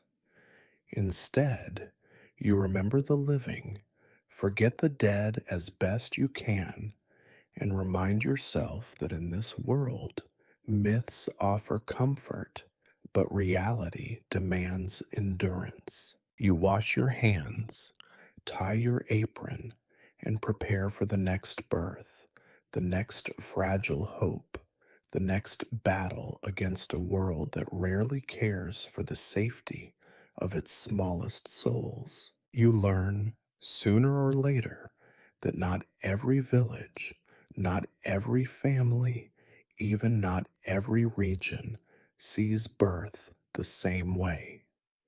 What seems a sacred, unchangeable ritual in one place is nothing but strange superstition in another. The bread under the mattress in the northern hills is replaced by salt in the south. In one town, the men are banished to the stable until the child's first cry. In another, fathers hover nervously at the door, desperate to see if the baby is a boy. You, the midwife, walk between these worlds, adapting with every step, pretending expertise where you only have guesses. If you are lucky or unlucky, you might be called to help in a household different from your own. Perhaps it is a family from over the border with odd ways and odd words. Their prayers sound strange in your ears. Their food tastes sharper or blander. Their rituals seem reckless or timid. The women speak quietly among themselves, casting wary glances at you, and you know they are judging your every move. Sometimes you are trusted, sometimes merely tolerated. Among the Jews, if there are any in your town, births are wrapped in ancient secrecy. They may have their own midwives, but when you are summoned, you tread carefully, aware that every gesture is watched, every word weighed. The customs are precise, certain psalms recited, certain foods forbidden. If the child is a boy, the excitement is tinged with anxiety, for the next ordeal, the ritual cut, will come soon. You keep your opinions to yourself. Their ways are not your ways, but loss is the same in every language. In the villages of the far west, where the old gods are never far from mind, you find more charms than prayers, more stones than crosses. The women hide silver coins under their tongues, paint their doors with ash, and hang rowan branches over every threshold. The priest might grumble, but he blesses the house anyway, eager not to tempt the spirits himself. Here, every death is explained by an ill meaning fairy or a jealous neighbor. You nod and murmur your own blessings, careful not to offend anyone or anything that might be listening. There are places where birth is celebrated with singing, feasts, and wild dances. In others, it is a private, silent affair where even joy must be whispered. You notice as you work that some women are allowed to rest for days after birth, tended by sisters and mothers, fed with broth and sweet cakes.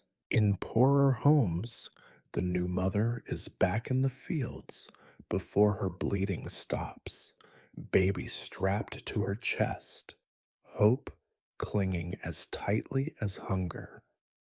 Sometimes you envy the customs of strangers. In one village, the midwife is treated as a member of the family, offered a place at the table, included in the prayers.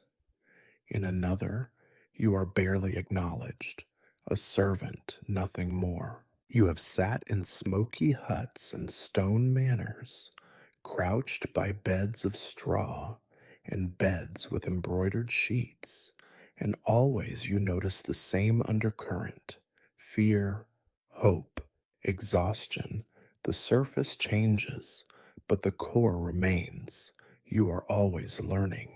A traveling peddler once taught you how the mountain folk use nettle tea to bring down a fever, how a poultice of garlic is said to ease the afterpains. In another place, an old woman pressed a charm into your hand for protection, a twisted knot of red thread and iron, useless and precious in equal measure. You add each scrap of knowledge to your collection, never sure which might save a life, or at least save you from suspicion. The differences are not only in custom, but in what is expected of you. In some towns, you are to keep silent, head bowed, never speaking unless spoken to. In others, you are expected to lead, to sing the birth songs, to guide the family through the prayers, to offer advice on everything from diet to dreams. The wrong word can turn gratitude into anger, respect into accusation.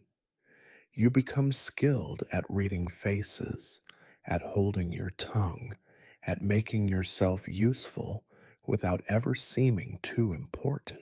Ethnic and religious tensions hover in the background of your work.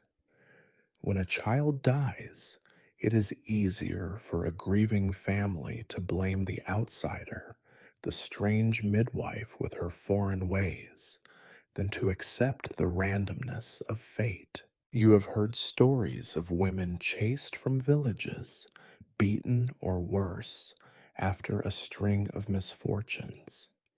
You know not to stay too long where you are not wanted, and you never, ever let yourself be alone in a room with angry men. Despite the differences, there is a kind of unity in the suffering and the hope. The women all grip your hand with the same desperate strength.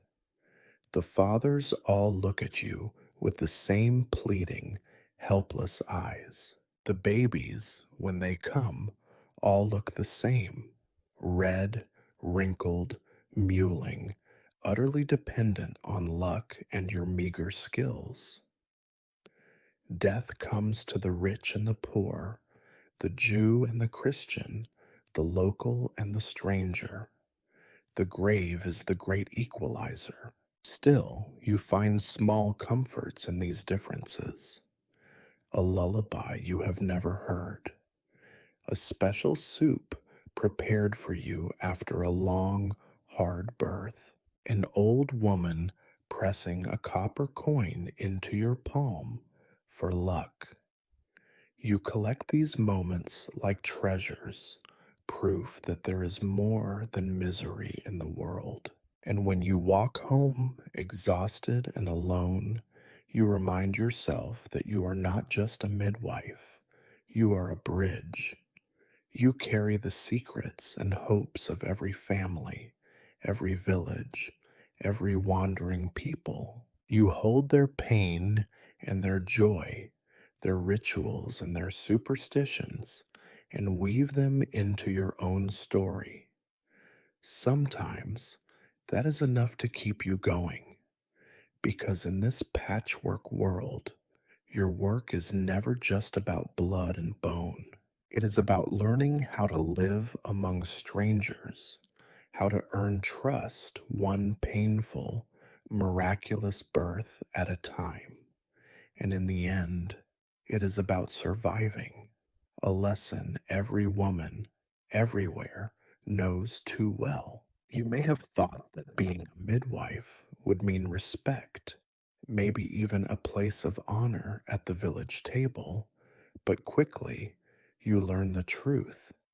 You are forever caught between gratitude and suspicion. The villagers need you desperately, often, but that need never transforms into real trust. If you are lucky, you are merely tolerated.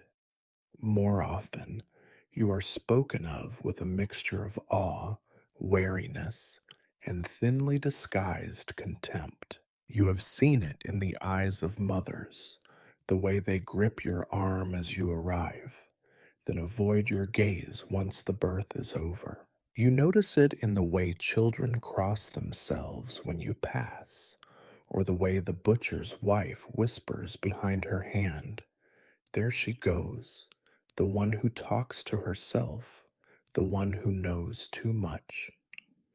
You are familiar with the uneasy silence that falls when you enter a room and the way conversation resumes only once you have left. There are times after a safe birth when the family offers you a bit of bread, a handful of dried beans, maybe even a woolen scarf for winter.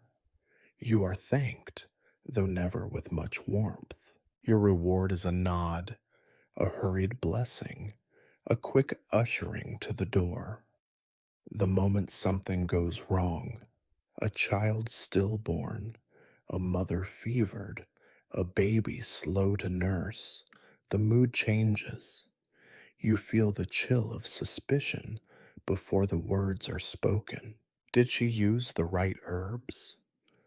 Was her touch too rough? Did she mutter something strange under her breath? It never takes long for doubt to fester into blame. You learn early not to speak too much, not to laugh too loudly, not to offer advice unless asked. You are an outsider even among women, your very skills making you suspicious. "She knows things no decent woman should know," they whisper. "She has seen too much blood, too many secrets."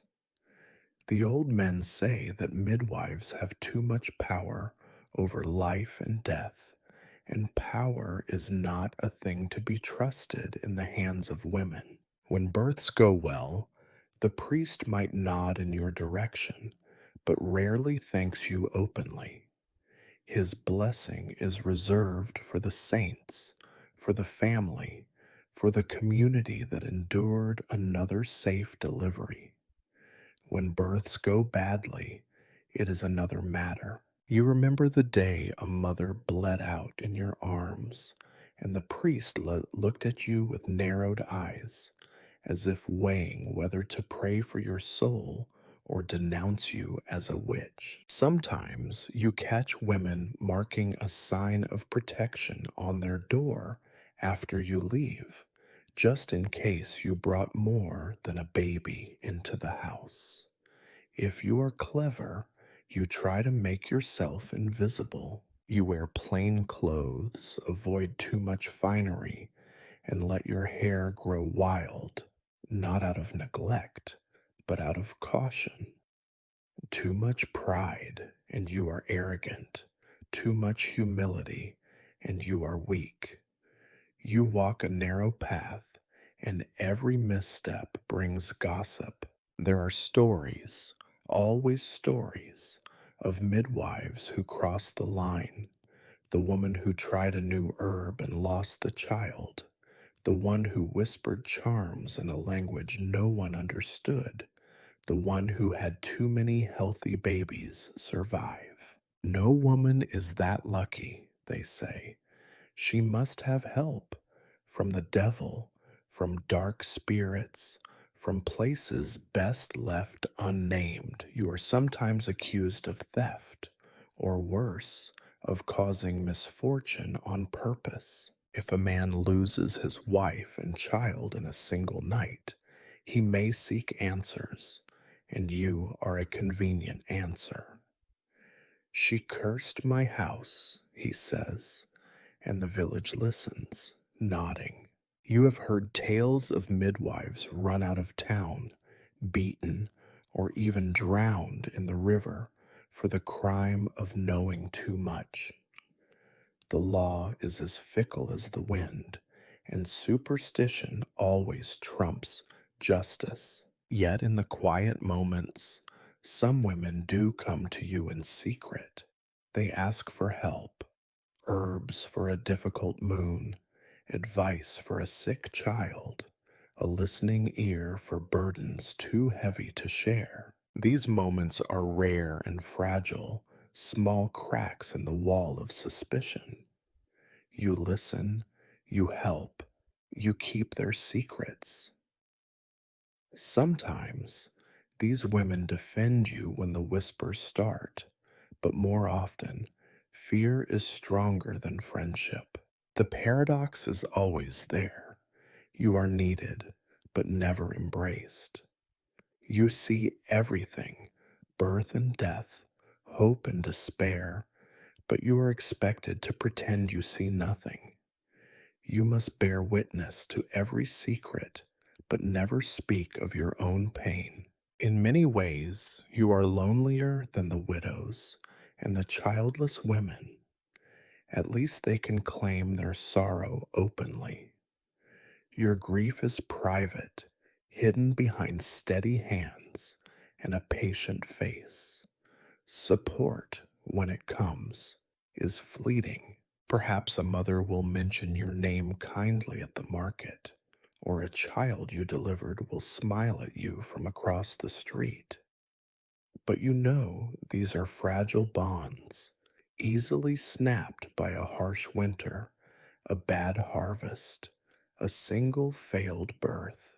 You live always under a cloud, forever reminded that the goodwill of the village is a fair weather friend. Sometimes you imagine what it would be like to live in a place where midwives are honored, where your work is recognized for its courage and skill, not feared for its mystery. But you know better. In this world, your place is always uncertain, your fate tied to the next cry, the next silence, the next rumor that flutters like a shadow at your back. And so you continue, walking the muddy lanes, entering dark rooms, lending your hands to the never ending work. You are neither hero nor villain, but always, always the first to be called and the last to be trusted. In this, you find a kind of strength, the quiet certainty that whatever they think of you, they cannot do without you. That, for now, is enough. If you ever believed that all women suffered alike, working as a midwife among peasants quickly strips you of that illusion. The life of a peasant woman is defined by unending labor, both the work of the field and the work of the body.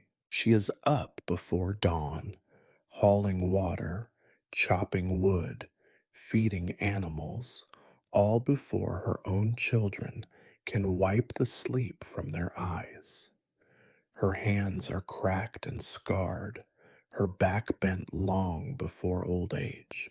In your world, childbirth is only one more test, a brutal, recurring event as ordinary as the seasons. You, the midwife, are not an outsider in this world of dirt and hardship. Most often, you were born into it yourself. You know the ache of empty stomachs, the sting of cold water in winter, the constant anxiety of an unpaid debt. Your clients are women like yourself, your neighbors, your cousins, the girl who once played in the fields with you, now swollen with her seventh child. Each time you are called to their bedside, you see not just a patient, but the echo of your own struggle. For peasant women, there is no rest, not even for birth. Labor starts in the field, continues in the kitchen, and ends in the straw filled corner of a single room house crowded with children and livestock. You arrive to find a woman doubled over in pain, still worried about the bread burning in the hearth or whether the youngest is safe from the well. If her pains come during the harvest, you know her family's anger. They cannot spare her, not even for this. If it is winter, there is the threat of cold and hunger, the anxiety that another mouth will not survive until spring. You do what you can. You gather the other women, sisters, neighbors, the ancient grandmother whose hands still remember the shape of birth. There is comfort in numbers, a strange and fragile fellowship that grows in the moments between screams. Sometimes a friend holds the laboring woman's hand, whispering stories or old songs. Sometimes the only company is the draft and the shadow of saints carved into the wall. The house itself is a battlefield, dirty, drafty, crowded. The birthing bed is a straw mattress, often damp and already soiled. You kneel where animals have slept, where children have played, where men have died. The fire is always low, the pot on the hearth barely bubbling. There are never enough clean rags, never enough hands, never enough time. You bring what little you can, herbs, rags, and your memory of all the other births, both the good and the bad. Danger is everywhere. If the birth is slow, the whole house is on edge. Neighbors come and go, offering advice, crossing themselves, looking at you as if you can control what is beyond anyone's power. If the child comes quickly, there is relief, but also worry. Will the baby nurse? Will the mother bleed? Will there be enough food to keep both alive? You have seen too many newborns waste away in their first weeks. Too many mothers die of fever when spring is just around the corner. What passes for celebration is muted, practical. A healthy child is swaddled and pressed to the breast. Then the mother is left to rest, if she is lucky. More often, rest is a few stolen hours before she is back at her work. There is no period of lying in, no pampering or special treatment. Even in her weakness, she is expected to return to the fields, to the laundry, to the endless cycle of toil. The midwife's thank you is often a hurried meal, a loaf of bread, a promise to return the favor. Sometimes there is nothing at all. You bear witness to the suffering that others refuse to name. You have seen women forced to give birth in silence, hiding their pain for fear of waking a violent husband or alerting the neighbors to another mouth they cannot feed. You have seen young girls, scarcely old enough to bleed, laboring for hours, terror in their eyes, and old women worn out by too many pregnancies, their bodies scarred by years of hard use. There is little sentimentality among peasants about death. If a mother dies, her body is washed, the children weep, and life moves on. If the baby dies, it is buried quickly, a cross marked in the dirt, a whispered prayer if anyone has the energy. The community absorbs loss as it absorbs hunger and cold, quietly, without drama, turning pain into another fact of life. You carry all of this with you. The sound of a newborn's first cry, the silence that follows a mother's last breath, the tired gratitude or wary glances of those left behind. You are expected to be strong, unflinching, and above all, available. There is no excuse for failure. There is only the next birth, the next risk, the next chance to prove you are worthy, or to be reminded that you are not. And yet, for all its hardship, you sometimes glimpse moments of courage among these women. The way a mother, exhausted, still finds the strength to comfort her other children. The way neighbors band together to bring food or firewood in the aftermath of a difficult birth. The way laughter can break out unexpectedly, even as a storm rages outside and death hovers close by. There is solidarity here, a rough, unspoken love that persists despite everything. You know you will never be celebrated, never be made comfortable, never be truly secure, but you belong here among these women and their impossible burdens. You are the midwife, and for the peasant woman, you are sometimes the only one who sees her, who understands the price she pays, who helps her endure one more day. It is not much, but in a world this hard, it is everything. As a midwife, you quickly learn that joy and grief walk hand in hand, often separated by a single breath, sometimes not separated at all. You have seen the first wail of a newborn turn into the silence of death before sunrise. You have seen the flicker of hope in a husband's eyes extinguished in a heartbeat. In your world, birth is never safe, and grief is never far behind. No woman expects to escape it for long. The grieving begins even before the end. You watch it settle in the lines around a woman's mouth as her labor grows more desperate, as her cries weaken, as the color drains from her face. The other women in the room know what is coming. They have seen it before, perhaps many times. You hear their whispered prayers, but you also hear their resignation. When you look into their eyes, you see the calculation, the silent tally of how many children have been lost, how many mothers did not rise from their beds, how many families were shattered and put back together again, always missing someone. When a mother dies in your care, you must carry that weight.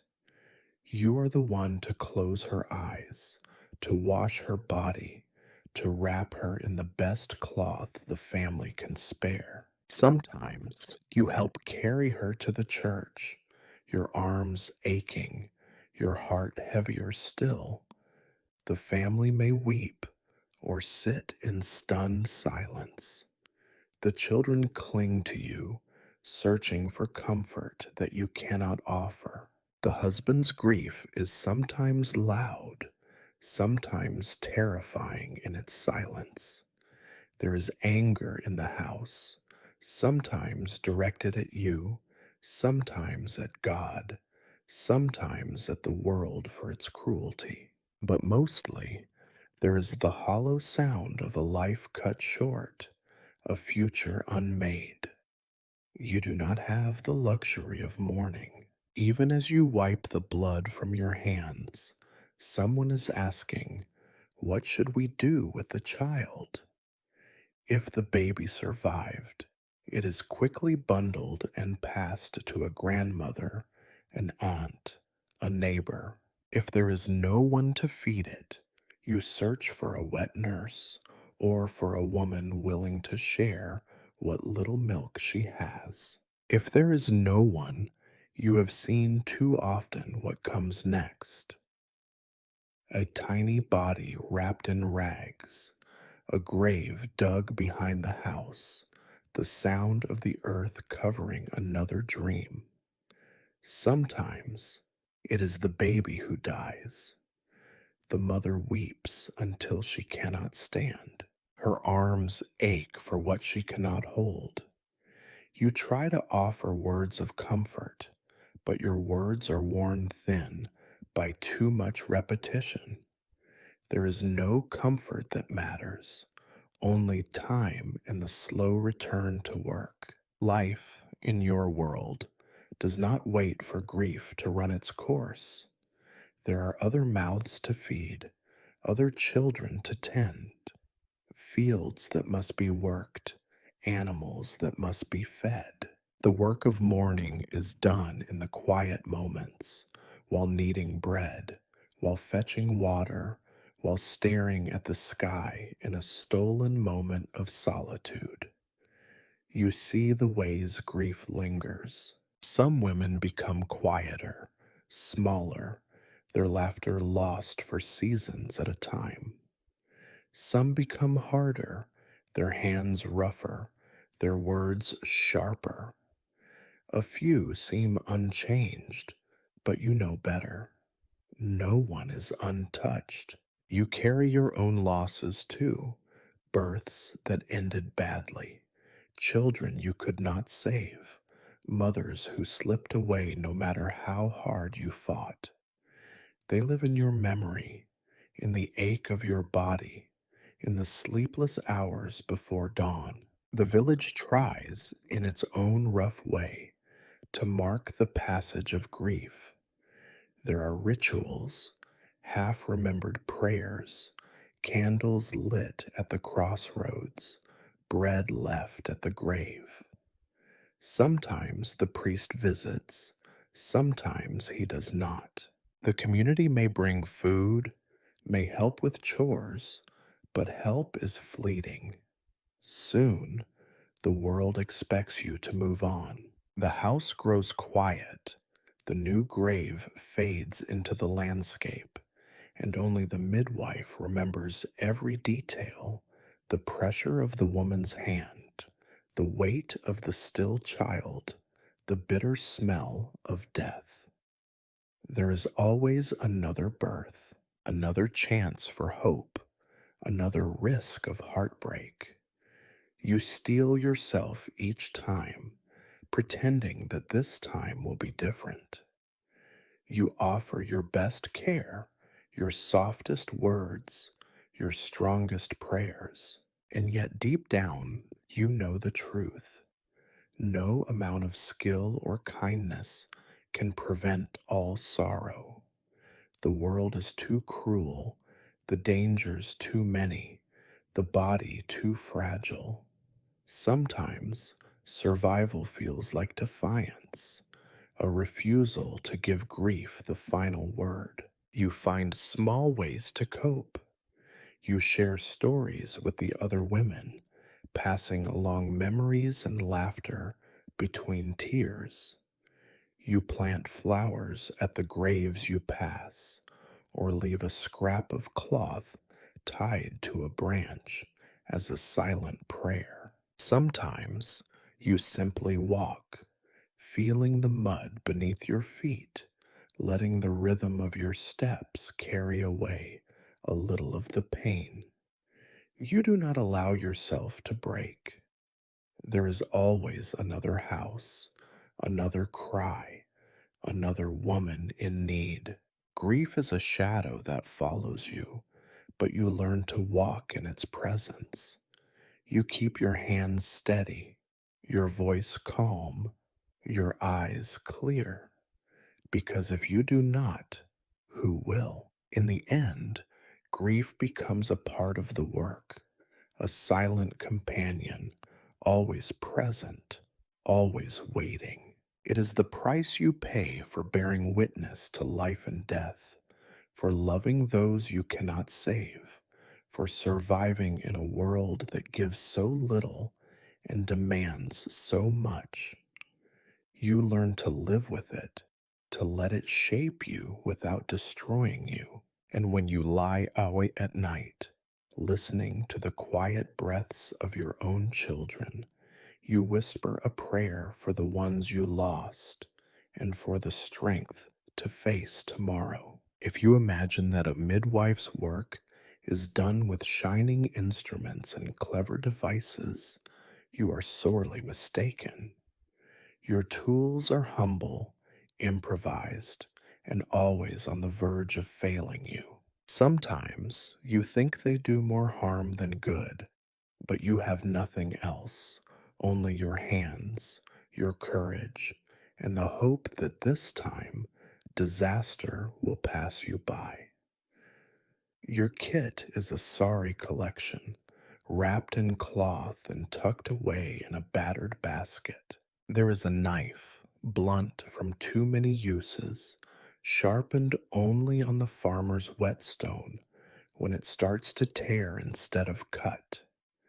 There are shears for cutting the cord, heavy, rusted things, sometimes borrowed from the kitchen, sometimes from the garden. You have a length of thread, rough and unbleached, to tie off the cord. If you are fortunate, you might have a scrap of clean linen to swaddle the baby, but often it is a rag that has served a dozen other purposes. There is no such thing as sterilization.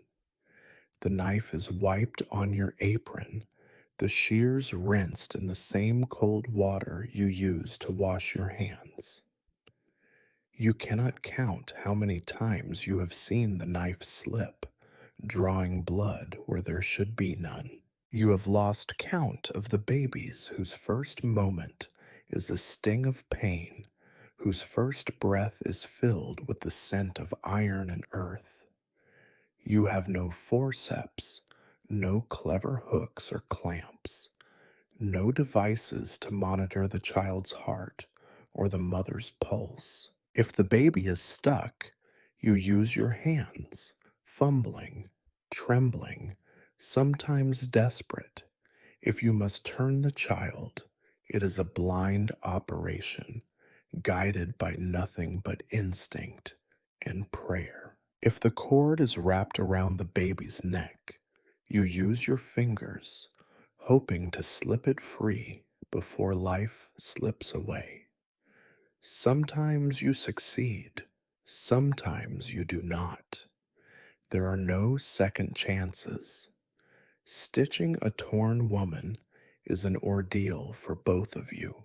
The needle is thick and crooked, sometimes a fishing hook pressed into service, and the thread is rough as twine.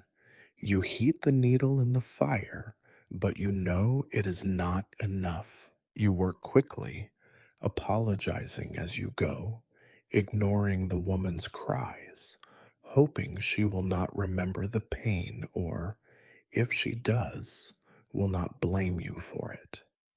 There are no painkillers, only the brief mercy of unconsciousness if the bleeding is bad enough. You are told to use what you have: oil for lubrication, though often it is rancid, and honey for wounds, though it attracts flies. You pack wounds with moss or rags, tying bandages tight and hoping infection will not set in. For fevers, you offer willow bark, if you have it, or a cold cloth, if you can find clean water. Sometimes you burn herbs to mask the smell, knowing it will do nothing for the wound itself. You have seen midwives who improvise with terrifying creativity: a spoon to press a baby's head, a stick for the mother to bite, a wooden bowl to catch the afterbirth. You have tried them all, and more, always searching for some small improvement, some edge against the ever present risk. Yet, deep down, you know it is not the tools that fail you, but the world itself. Nature gives you nothing but pain and danger, and your only weapons are those you can carry in a basket. When a birth goes well, the tools are forgotten. The family thanks you, feeds you, sometimes offers a coin. But when something goes wrong, when the mother bleeds, when the baby is silent, when infection comes, you find yourself blamed for every improvised act, every nick, every tear. She cut too deep, they say, or her knife was dirty, or she used the wrong thread. You accept it because there is no one else to blame. You know, in your heart, that you would do better if you could. You have seen what happens when the tools themselves are cursed by rumor. Once, a woman refused your shears, insisting they had caused her neighbor's child to die. Another time, you were forced to use a knife from the kitchen, which promptly broke, splattering blood across the floor. The family wailed, certain it was a sign. You said nothing, cleaned the mess, and pressed on. There is a kind of grim humor among midwives about their tools. May your knife be sharp and your thread never break, they say, as a toast or a curse. You laugh along, but you know the truth. Nothing stays sharp for long, and every thread frays. You keep spares if you can: an extra rag, a hidden needle, a splinter of soap, but you never have enough.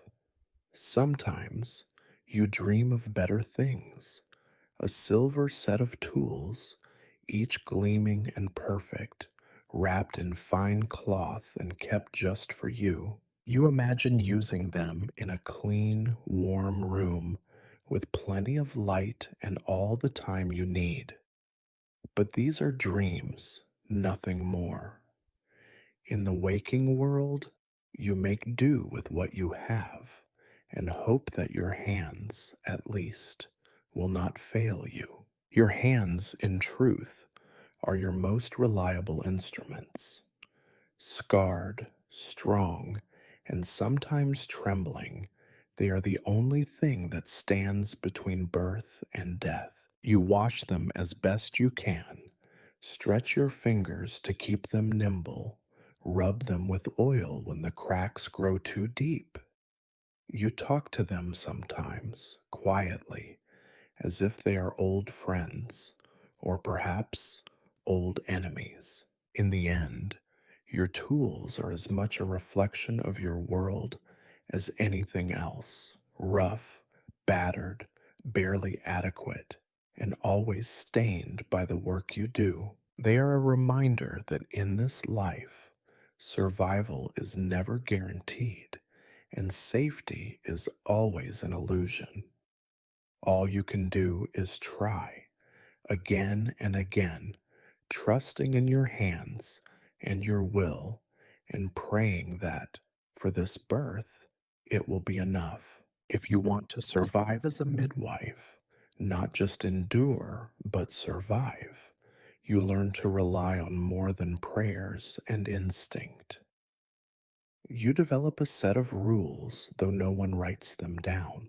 They are passed in whispers between women who have seen too much and expect to see even more. Some you invent yourself out of desperation. Others are the gifts of older, wiser women who know that wisdom and superstition in this world are often the same thing. The first rule is never promise anything. Hope is a luxury you cannot afford to offer, not when death is always waiting just beyond the threshold. When a woman asks, "Will I live? Will my baby be strong?" you answer with a gentle hand and careful words. "We will do our best. We will trust in the saints. We will see." You have learned too well the cost of false hope.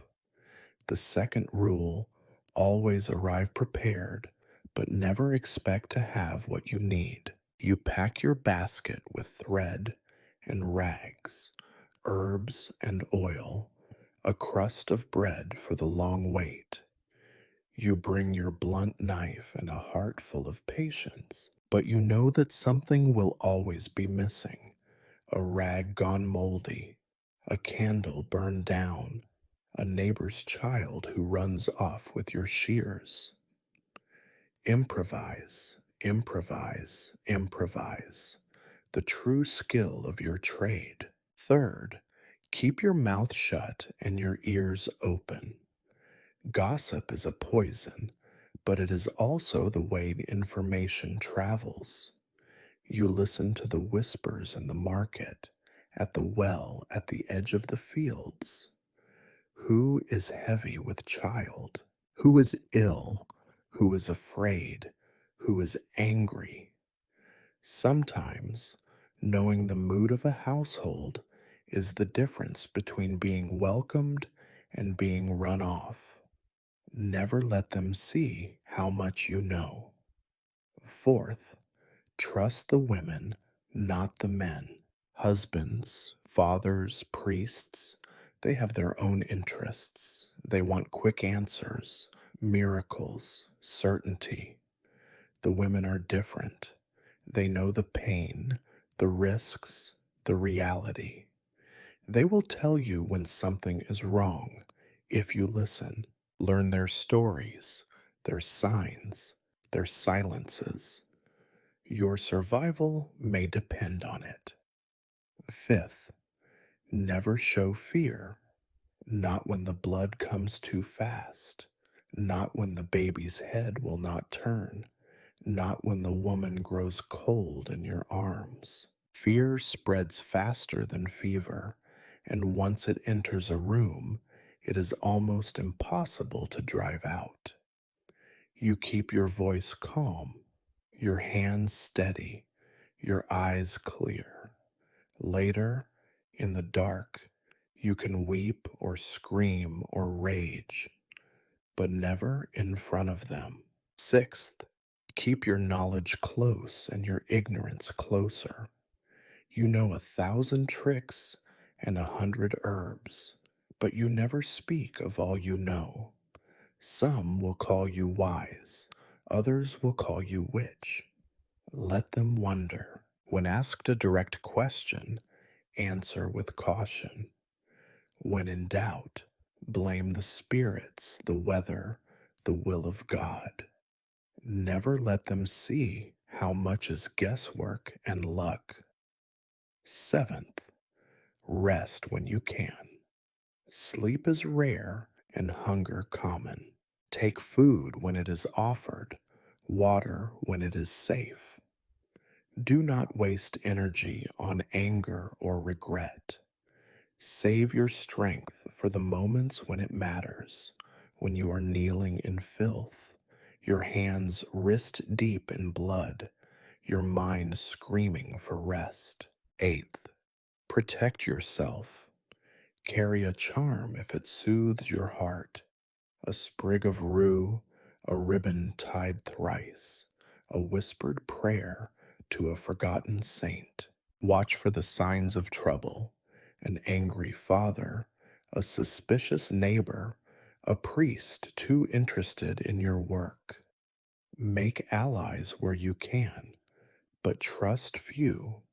Your life is always worth less than the child you help deliver. Ninth, never linger after a death. When grief turns to rage, you are the nearest target. Do what must be done, say what must be said, and then leave. Let the living blame the dead, or God, or fate. Do not give them time to find reasons to blame you. Your safety is in movement, in distance, in becoming another shadow in the next darkened doorway. Tenth, remember the women you have lost, but do not let their ghosts consume you. Each failure is a lesson, sometimes brutal, sometimes useless. You mourn them, you whisper their names, you plant a flower or tie a ribbon, but you keep moving. In this world, memory is heavy and regret is fatal. You pass these lessons to younger midwives if they will listen. Some will, most will not, and you cannot blame them. Everyone thinks her hands are blessed until they are not. Everyone thinks she is the one who will make a difference, who will change the story. You know better.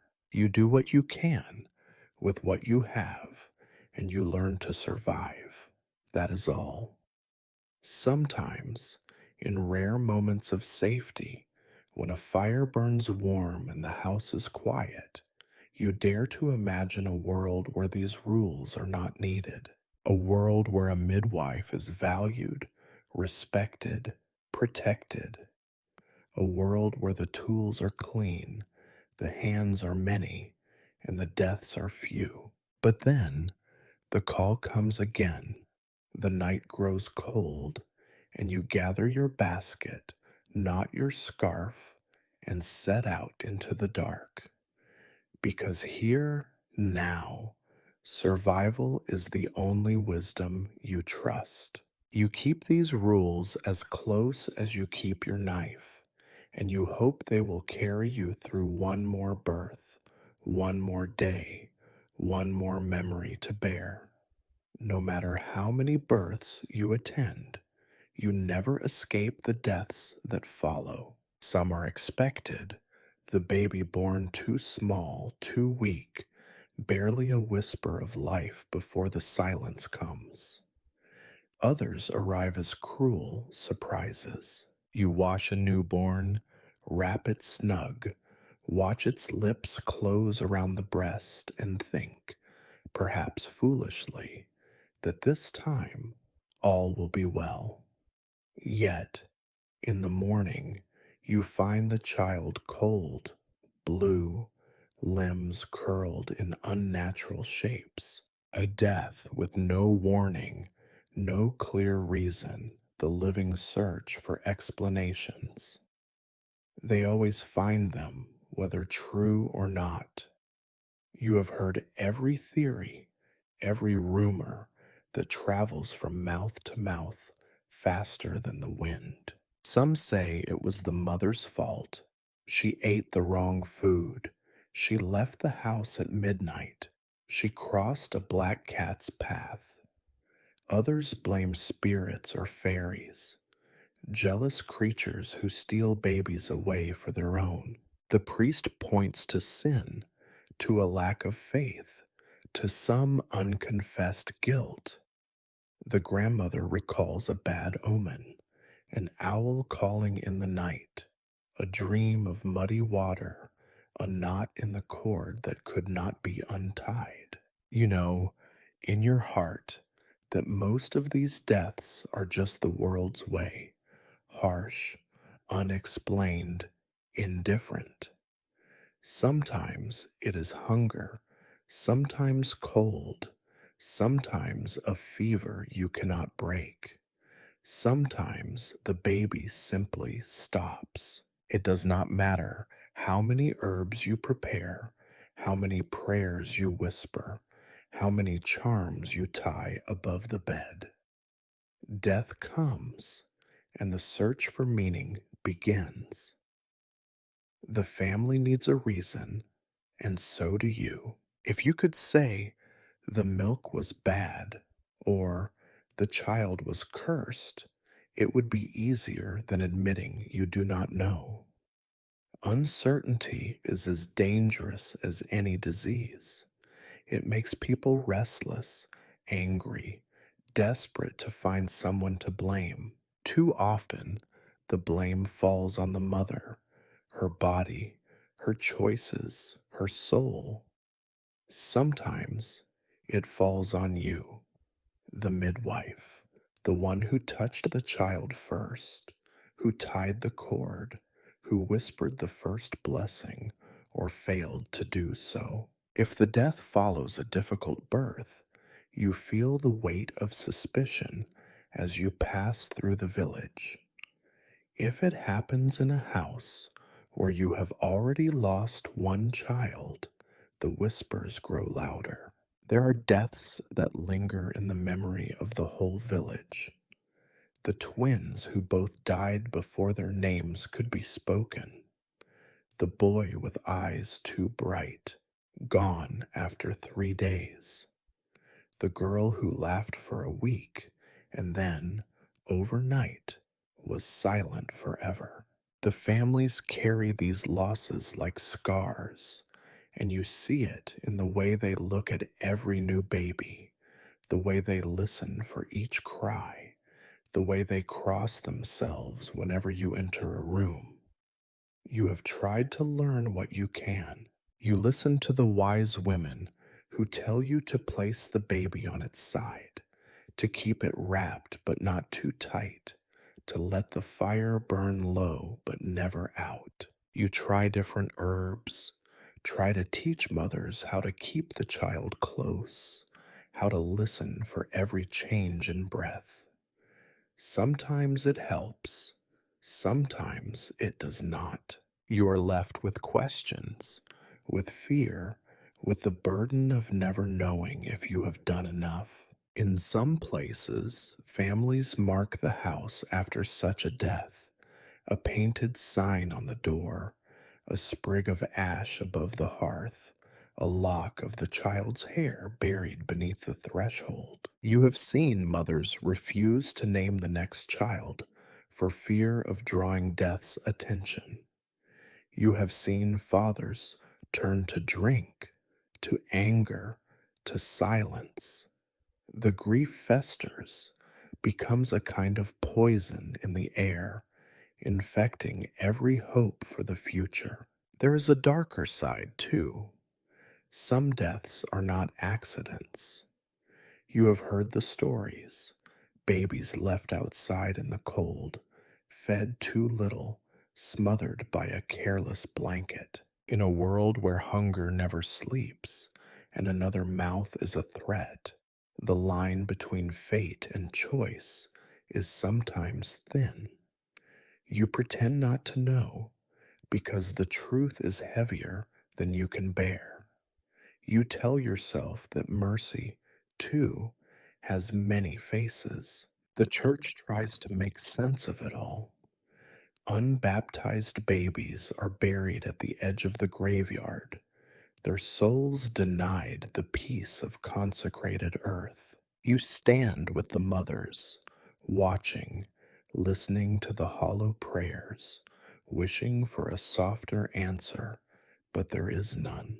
Sometimes you are asked to speak for the dead, to tell the priest the baby was alive long enough for a hurried baptism, to swear you heard a breath, a cry, a flicker of life. Sometimes you do, and sometimes you cannot. You keep your secrets. You do not confess how little you know, how helpless you feel. You do not say out loud that the world is full of dangers you cannot see or fight. Instead, you take each death as a lesson, as a warning, as another reason to be careful, to be humble, to be wary. You do what you can to protect the living from the ghosts that fill every silent room. Still, you search for explanations. You read the signs in the weather, in the patterns of birth and death, in the cycles of the moon. You try to learn from every sorrow, to prepare for every possibility, to harden yourself against the next loss. But you know, deep down, that the next mysterious death will leave you just as broken, just as desperate for answers. And so you carry on, bearing the weight of every unexplainable loss, every accusation, every secret hope that one day you will understand. Until then, you prepare for the next cry in the night, the next shiver of fear, the next impossible question. And you remind yourself, in this world, mystery is just another word for survival. Once the child is born and the first relief passes, you could almost believe the danger has ended. But you know better. For the midwife, the hours and days after birth are often the most treacherous. The mother's body is battered, torn, drained by blood and pain. She is not safe. She is merely alive, and sometimes only just. You do what you can. You clean what can be cleaned, wrap wounds in what passes for clean linen, offer water, broth, herbs. You check for fever, for bleeding, for the smell that means the flesh is rotting inside. You hope the stitches will hold and that the pain will fade, but you have seen too many women slip quietly away in the days after birth, faces flushed, eyes wild with fever, bellies hard and swollen. Sometimes it is bleeding that will not stop, the blood soaking everything until the family runs out of rags. Sometimes it is the cold sweat and shivering that follows, a slow drowning inside the body, the breath growing shallow, the voice fading. The family watches helplessly. You try every herb, every prayer, but often the world does not care. The world expects women to recover quickly. There is no time for rest. In some houses, the mother is left alone with her newborn, while the others return to the fields, the market, the endless grind of daily life. If she is lucky, her mother or sister will stay for a few days, bringing soup, changing bedding, chasing older children from the room. But luck is rare. Most often, the mother rises before she is ready, drawn by the cries of her other children, the demands of her husband, the ceaseless needs of a household that cannot pause for pain. The wounds are not just physical. You see women changed after birth. Some grow quieter, some quicker to anger, some lost in silence for weeks or months. The priests call it melancholy, or worse.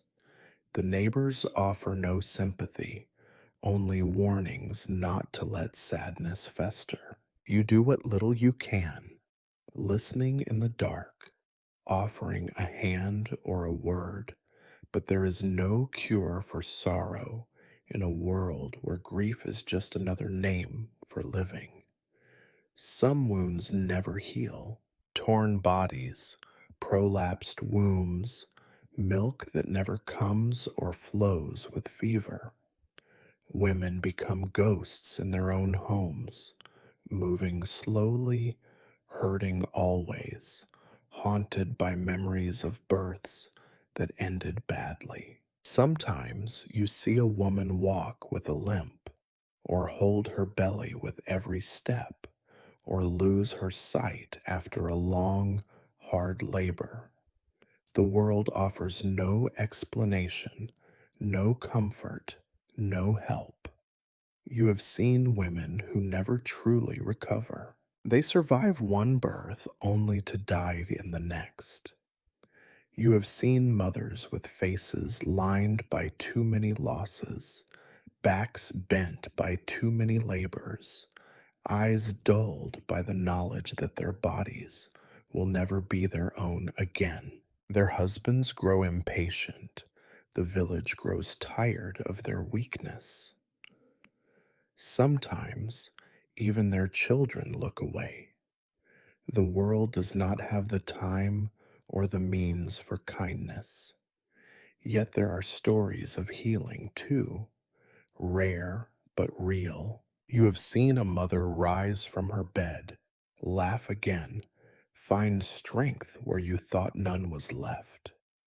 Sometimes a neighbor brings fresh bread, a friend sits through the night, a child brings flowers from the field. These small mercies do not change the world, but they help a little. You cling to them, pass them on, remind the new mothers that not all wounds last forever. You do your best to teach what little you know. Keep the mother warm, you say. Feed her well. Let her rest if you can. Keep her clean as this world allows. Pray for her. Sing to her. Let the baby nurse as often as it wants. Sometimes these things help. Sometimes nothing helps. You keep an eye on every mother for as long as you can, but you know the limits. There are too many houses, too many beds, too many dangers lurking. If the mother recovers, she will thank you, sometimes with a loaf, sometimes with a whispered blessing, sometimes only with a tired smile. If she does not, the house grows silent and cold, and you are left to wonder what more you could have done. You do not forget the ones who suffer longest. You remember every scream, every fever, every silence. You know that for many, survival is just another word for struggle, a fight that never truly ends, a pain that only grows quieter with time. You live with this knowledge, carry it in your hands, see it in the eyes of every woman you help. There are no miracles here, only small victories and endless losses. The world will never know the cost, but you do. And in every time you wash your hands, every time you tie another cord or stitch another wound, you do it in defiance of a world that never cared enough to make things easier. You tell yourself that healing is possible, that strength can return, that one day the wounds will close. Sometimes you believe it. Most days you simply keep going because there is no other choice. You leave each house hoping you have helped, fearing you have failed, and knowing that tomorrow you will do it all again. In the end, when the sun rises and the village begins to stir, you might be tempted to believe that the worst is over. Another baby delivered, another mother, perhaps still breathing, another family returned to their life of endless toil. But for you, the midwife, there is no neat ending, no triumphant close to the story. Your work, your struggle, your silent witness to birth and death, simply folds itself back into the rhythm of a world that barely notices you exist. You gather your soiled rags, your blunt knife, your weary limbs, and slip back through muddy streets as unnoticed as a shadow. You have spent hours or even days in a dark room wrestling with the impossible, life and death at war, and you, as the only line of defense, armed with little more than hope and habit. No one asks how you are. No one thanks you for what you have seen or survived.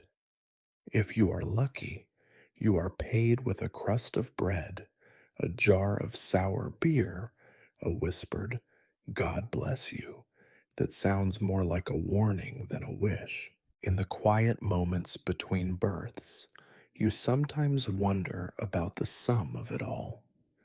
The women you have helped, the ones you have lost, the children who survived, and the smaller number whose first and last breath were the same. You have delivered joy. You have delivered grief. You have become expert at pretending you remember only the good. You see the legacy of your work written on the bodies and faces of the women in your village, the ones who limp, who wince with every step, who whisper stories to children born only to die, the ones who carry grief in their eyes and silence in their mouths, the ones who have lost themselves in the cycle of blood and bone, of birth and burial, over and over, until even memory grows thin. You understand, better than most, the cruel economy of your age. A woman is valuable only as long as she can bear children, and only as long as those children live. A midwife is needed only as long as birth is dangerous and dirty and deadly, which here is always. If medicine ever comes, if knowledge ever brings light into these rooms, your kind will be thanked and quickly forgotten. Your wisdom will be dismissed as folklore, your hands replaced by cleaner, safer, more reliable ones. The world will move on and leave you behind, as it has always done. But in this world, in this age, you endure. Your tools may be crude, your methods uncertain, your risks endless, but you are here. You walk through each night prepared for the worst, and still, somehow, you go on. No one asks if you are frightened. No one wants to know if you are haunted by the faces of the dead, the cries that never end, the knowledge that you are always just one mistake away from blame, exile, or worse. It is a bitter legacy, perhaps, but it is yours. You do not get to choose the world you live in. You only choose whether you will answer when someone calls out in the night, whether you will kneel in the straw beside a frightened woman, whether you will offer your hands, your heart, your strength, again and again, knowing what the cost will be. You are a midwife, and in this world, that means you live at the heart of every fear, every hope, every small mercy that passes for survival. Some days you allow yourself to dream. You imagine a world where birth is not a battlefield, where mothers are honored, where midwives are trusted and safe and respected. A world where your hands do not tremble, where your heart is not a ledger of debts that will never be paid.